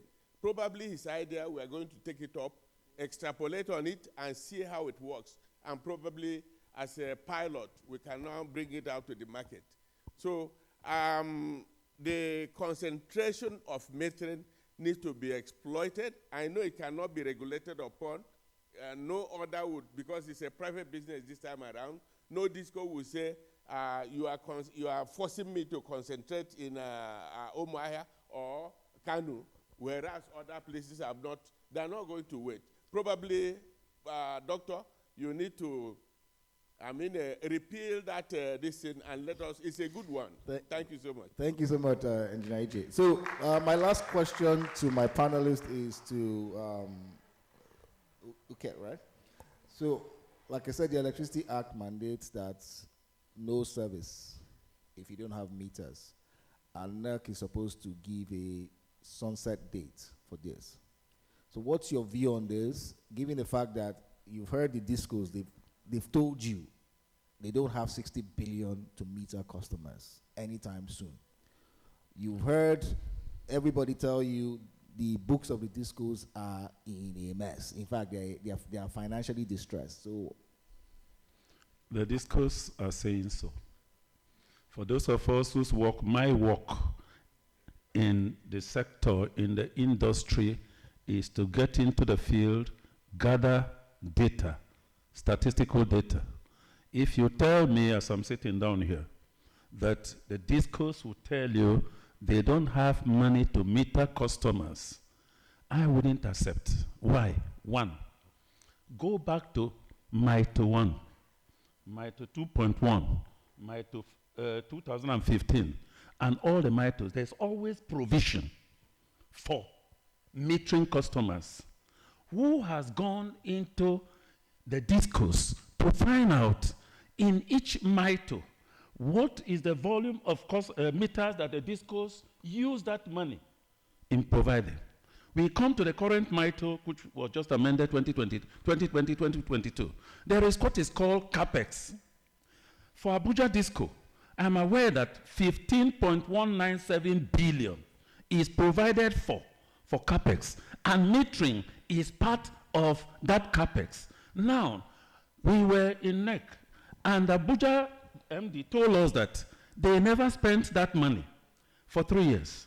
Now, but it is built into the tariff, which they have collected. So please, we need to go back and do the right things, investigate. So what are the solutions? You are talking of solutions here. Yes, customers have been overburdened in the sector. Customers are overburdened. Customers provide infrastructure. Infrastructure. He talked about communities, associations, and so forth, providing distribution transformers and so forth, and meters. We should rather take away that burden from customers. Let the federal government, if they can go and borrow 600 million to give palliatives and give to a local government of 62,000 in my local government and give them 18 bags of rice, they should go and borrow money and let us do national mass metering in the real sense of it. The former national mass metering program, let me tell you how it failed. Please, anything I'm saying here, I have data to prove. Why did CAPME fail?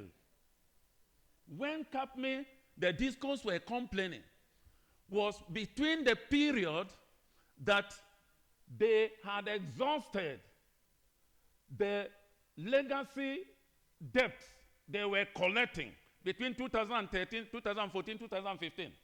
That was when they came up with that one.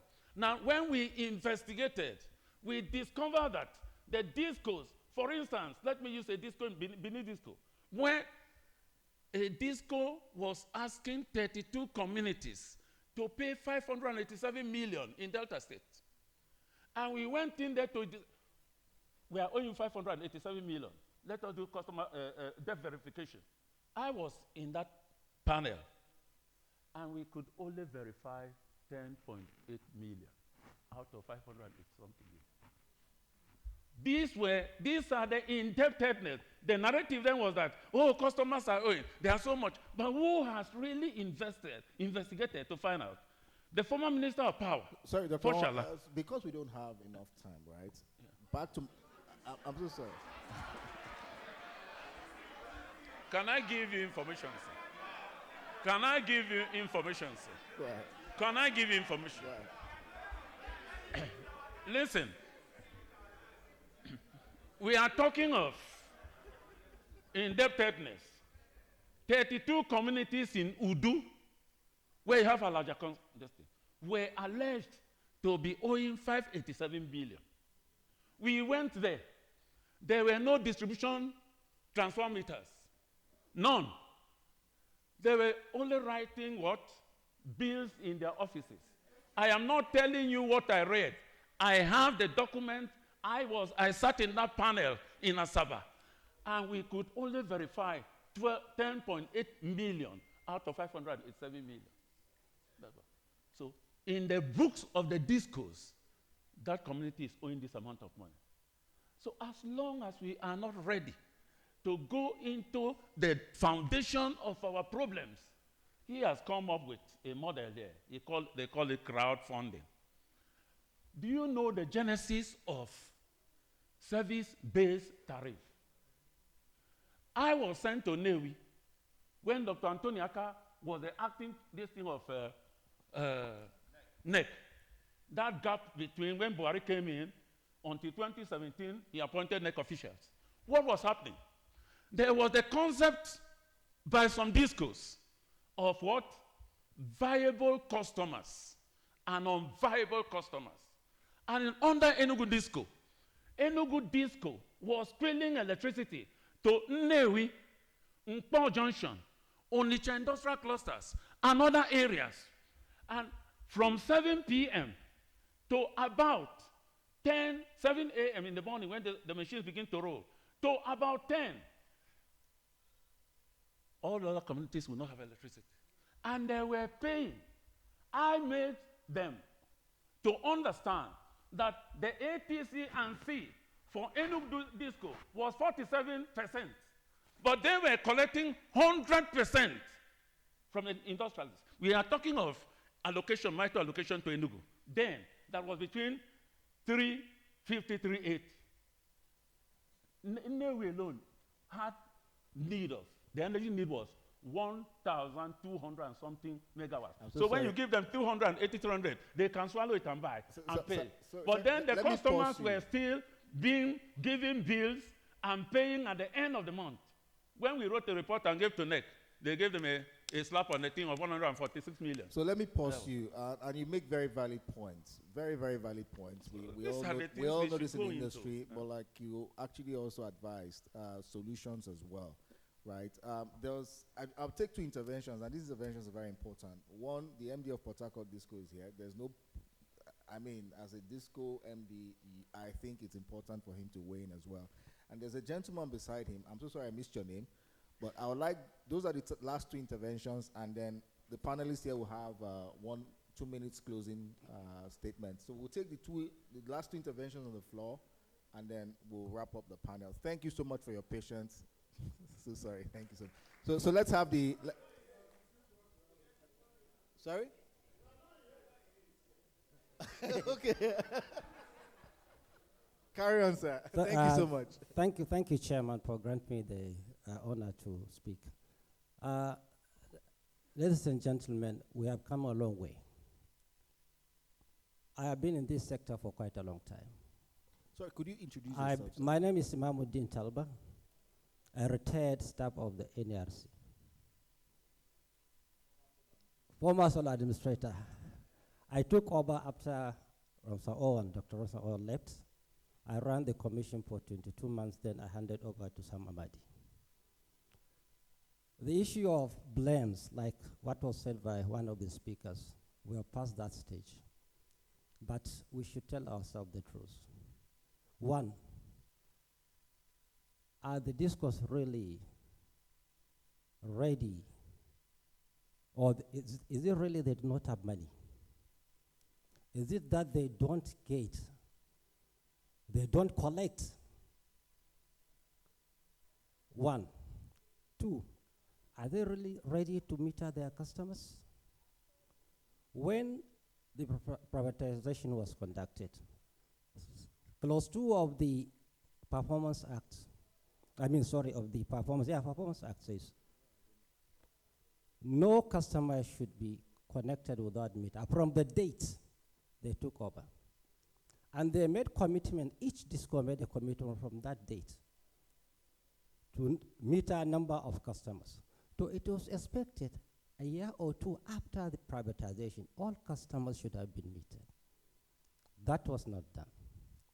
Secondly, money was provided by the Central Bank 2015, 213 billion for metering and upgrade of the network. What has been done with that money? What's happened to that money? We have done the open books. I reviewed the open books. I had some of the discourse talking. I have the report. And they know we know. That is one. Three, the money was not expended. And some of the disco knew it. Those who are here, they were part of it. They didn't use the money for that. One of the discos took 6 billion and gave it to the chairman of the company. Non-interest loan, 6 billion out of the 11 billion given to that company. And you tell us that you don't have money to meet your customers.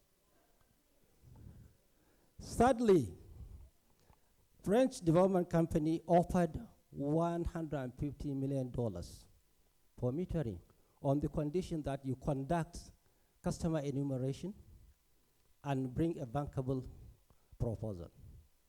None of this court could do that. None. And tell me, has any disco conducted a customer enumeration till date from the day they took over since 2013? How many customers do you have? No data, nothing. Now, to make it worse, the federal government has now stepped in. Free meters. The state phase 0 was already completed. Can any disco tell us how many meters were given to were installed in your disco jurisdictions? Now they are coming with the phase 1. Last week I had the federal government has got about $400-something million from China for metering. What is the business of the federal government who's metering the distribution customer? What is that? What is its business? It has no business whatsoever. And then this act, the Electricity Act now, has restructured the sector. You have no business there. Distribution chain of it has already been moved to the states. 10 states already submitted their application to the NERC. Some of them already established their regulatory agencies. And the act says the moment they establish that, they should write to the commission, and within 45 days, the commission should prepare handing over the regulatory aspect of that state to the state regulatory agency. And when that is done, the distribution company covering that area is supposed to incorporate a subsidiary that will cover that particular state and relate with that regulatory agency within that state. So now everything about tariff, about subsidy, everything has been moved to the states. If you want to discuss about it, go to the states that will establish that. It is not the business of the federal government to go about metering. So what we want to suggest is this. With this restructuring of the power sector, allow the states to handle everything. Let the distribution company and they sit down and determine how many customers do they have within their states, and how many meters are needed, and how do they go about it. Thank you very much. Thank you, thank you, thank you. So the last intervention by the CEO of Port Harcourt. I'm so sorry because we have another panel, so we will take the. So CEO Port Harcourt, please, your intervention, 3 minutes. Thank you. I'm not sure this is a good time to to be saying anything now, as the CEO of Port Harcourt, because I think we're on the hot seat. It doesn't look like the assembly or the General Assembly is on our side. But I think for me, really, reflecting on the conversations we've had this afternoon, kinds of bring to mind the theme of this 10th year conference that we're in.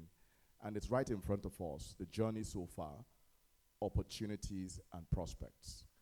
And I'd like to also rest on the opening ceremony address by the DG of the BP when he talked about integrity of the sector.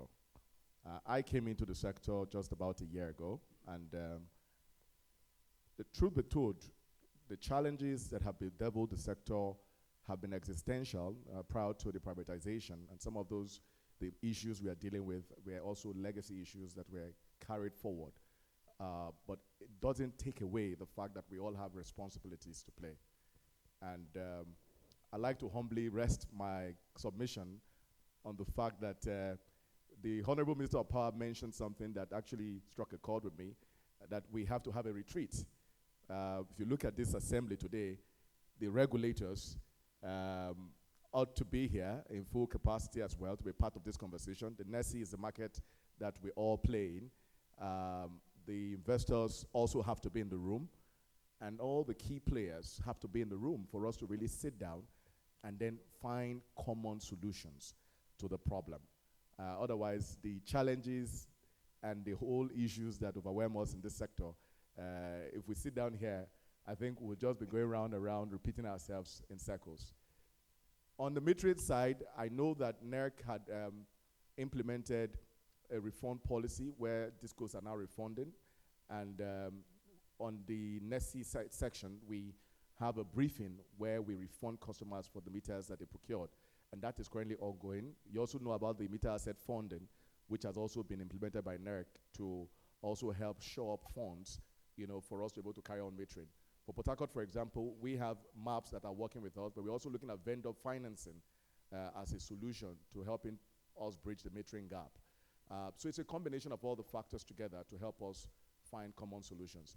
But I would really advocate that a retreat where all the key players are in the room and we can see ourselves in the mirror and find the solutions. I don't think this whole public outcry is going to find a solution to it. Thank you. Thank you so much, CEO Port Harcourt Disco. So on this note, we'll swing back to the panelists. 1 minute each for your closing remarks. I'll start with the keynote presenter. Thank you very much. There was a question that was asked whether the regulator should be setting prices for meters. I'm not sure that we did a good job of answering that. I think that the answer should actually be no, because there should be a price discovery for meters where a disco can advertise how many meters they need, and through that competitive procurement, once they certify that the processes have been done, then they bless it.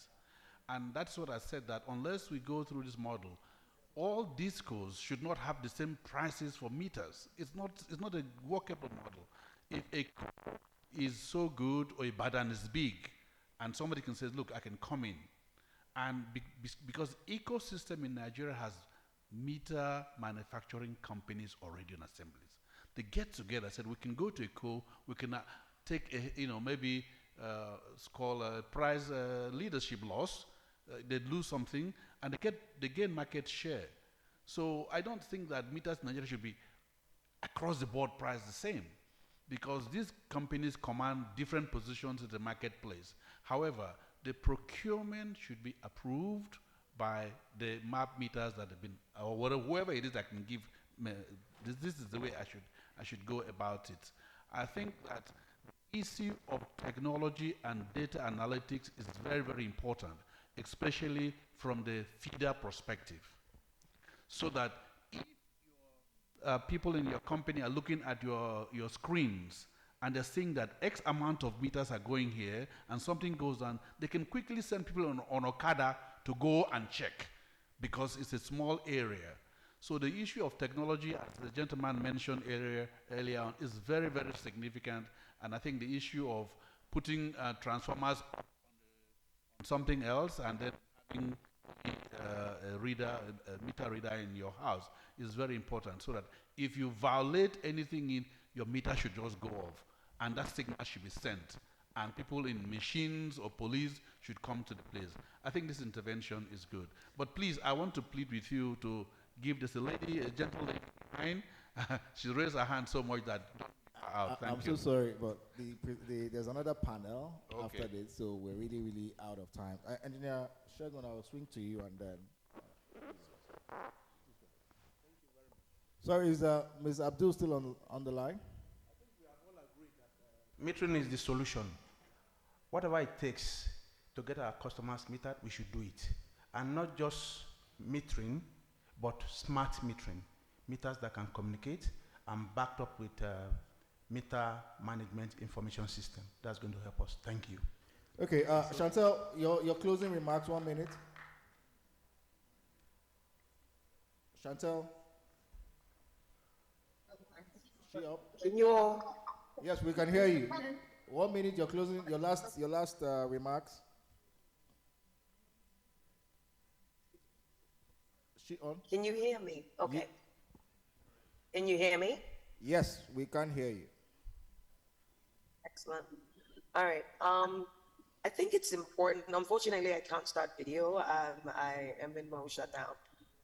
But I think the question on regulating, or rather whether or not the prices of meters should be regulated, I want to be clear that that's important. It's very important that the regulator, by all means, should actually not intervene in these matters because, as was said earlier, we must do a proper discovery of what the price should be.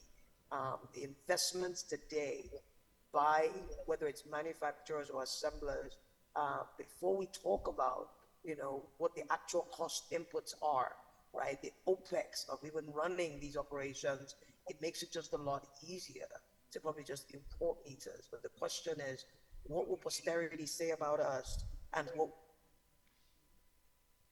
we've done, right, to grow our sector and whether or not Nigeria's manufacturing capability in producing meters. So by all means, absolutely, we think market forces should, dictate what the prices of meters are, right? And then there was another question as to whether or not meters or locally, produced meters are expensive. The truth of the matter is they are not, right? The truth of the matter is that they are not, and if we were to compare it to, I'm in China today, right? I'm in China. Okay. I'm in China today, and what you find is that when meters are produced out of Asia, right, at least 15-20% of the meter of the cost of that meter is rebated to them by their government. That is an incentive, right, to be able to produce fully built meters and exporting them out of China. What that does, of course, is that it continues to keep jobs in China, continues to grow the Chinese economy, and of course, their businesses, right? That Nigeria must understand that in order for us to be able to compete, the question is, do we say, okay, fine, we export those jobs. So we export the jobs out of, to Asia, and we just, bring in the fully built meters. While the argument, in the industry today is whether or not meters should be imported or produced locally. I don't think we're speaking just as investors. I think we're speaking to the fact that today, the Nigerian market is one of the largest in the world. And here in Asia, people are talking about it, is one of the largest. And just like the EU has stopped China from, aggressively getting into the EV industry by lowering their price or halving their prices in order to compete in those markets. I think we need to do the same for our own industries as well as we, work to close the metering gap. I think what can be done quickly as I close is that there are different things that we can do. We need to innovate. We need to produce. We need to innovate. Okay, thanks, Chantal. I'm not sure what has happened to the connection. We need to innovate, and we need to design the meters so that, again, these meters will be cheaper. These meters will be cheaper and can be cheaper. I think lastly, as we said before, if you look at what, has been metered today, a lot of our Band A, Band B customers have been metered. There's still a C, D, E, and those are the customers where we need to innovate and come up with cheaper metering solutions. So we need to dimension.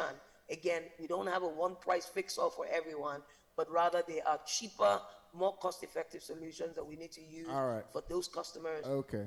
Important thing is just. Thanks, Chantal. Great points, great inputs. Thank you so much. I'm so sorry that we took a lot of your time. It probably is almost 11 p.m. or almost 12 midnight in China. But thank you for staying awake for this session. Okay. Sir? Well, my solution is simple. One, between 2015 and now, the price of a single phase meter has increased by 375%. It was 23,000 in 2015. It is 88,000 naira now.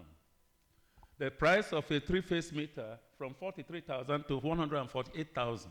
So what do we do to bring down the price? Number one, we were told that the customs unilaterally increase import duty, introduce about 35%.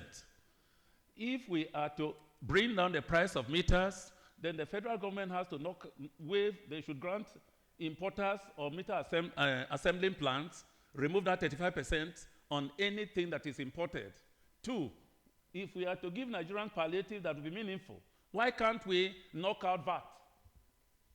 If you take out 35% plus 7.5%, we are talking of about 42%. And 42% to bring down the cost of this meter, it will come down to a level that Nigerians should be able to pay. I think this is what the federal government should do for Nigeria. And finally, we should return back metering to the discos. The federal government of Nigeria and CBN can give them access to foreign exchange. Yes, access to foreign exchange. Or whatever grant or intervention, pass it through the discos. I say so in Lagos. We are talking of MAP, third party. They are looking for profit, all from customers. Why not to remove MAP? Carry the money and give to, even if they want to do MAP, let the MAP and the discourse work together. Thank you. Okay, so I'm not wearing my MAP hat, so I will not respond to that. But in any case, we've had a very interesting panel, a very interesting session, and I've seen a lot of interaction. Let's be real, the metering gap is a finance problem. It is not a technology problem per se, it is a financing problem. How can we find sustainable long-term financing solution to plug it? One school of thought says that the utility, the discos, should keep funding it, should have that liability, but the discos have clearly told you they don't have cost-reflective tariffs. Their losses are above 40%, so any investment means they lose 40%. So it is not very clear if we leave it in the hands of discos, we would ever get meters. Another school of thought says the federal government should go borrow. Wherever it can borrow, go borrow money and close the metering gap. But there's the Electricity Act, which now gives states the right to create state electricity markets. Effectively, electricity distribution at some point will be under state regulation. So clearly the federal government may be careful in terms of how it wants to borrow to fund a sector it no longer regulates anymore. The last school of thought says, look, the meter sits in the house of the customer. Customers are already financing, they funded over 2 million of these assets. Why don't you transfer the obligation to meter on the customer, the same way the customer buys the service cables when he wants to connect to the network, the same way the customer buys a mobile phone, not a SIM card, a mobile phone when he wants to connect to a telco network, right? Perhaps that may be one way to look at it, given that that's the prevailing model now. But then there's the issue of ownership as well, which we cannot disregard. In any case, this has been a very interesting panel. I'm so sorry I couldn't take more questions, but we have another panel waiting. So on this note, I'd like to thank all my panelists and the keynote speaker. It's a privilege to have 3 chairmen of NEC, sole administrator and 2 chairmen of NEC in one panel. I think it's a very big privilege for me, and I thank you so much, Dr. Talba, for your contributions as well. Dr. Ransom, great keynote presentation.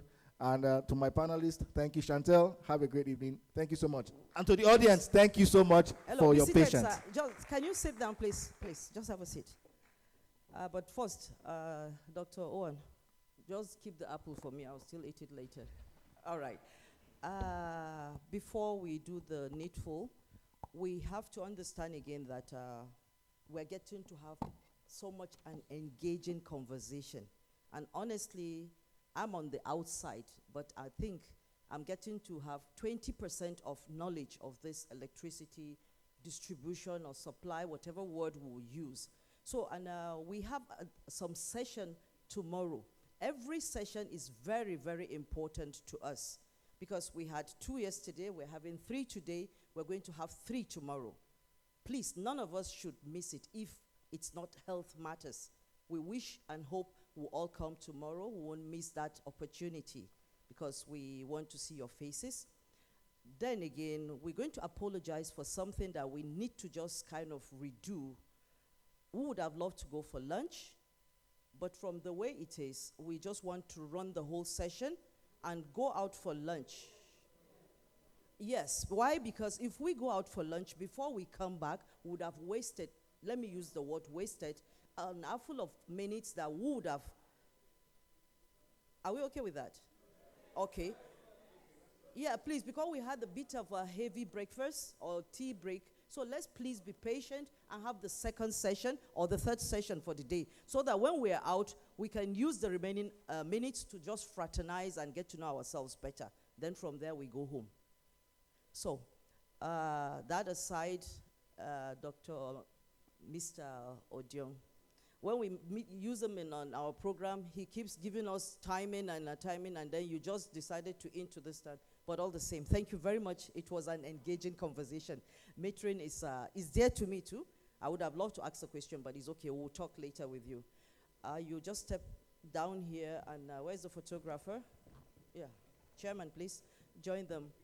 Now, I'm going to give them just a minute or two to just have the snapshot, and I introduce to us our next moderator, and then the panel of discussants that we'll have.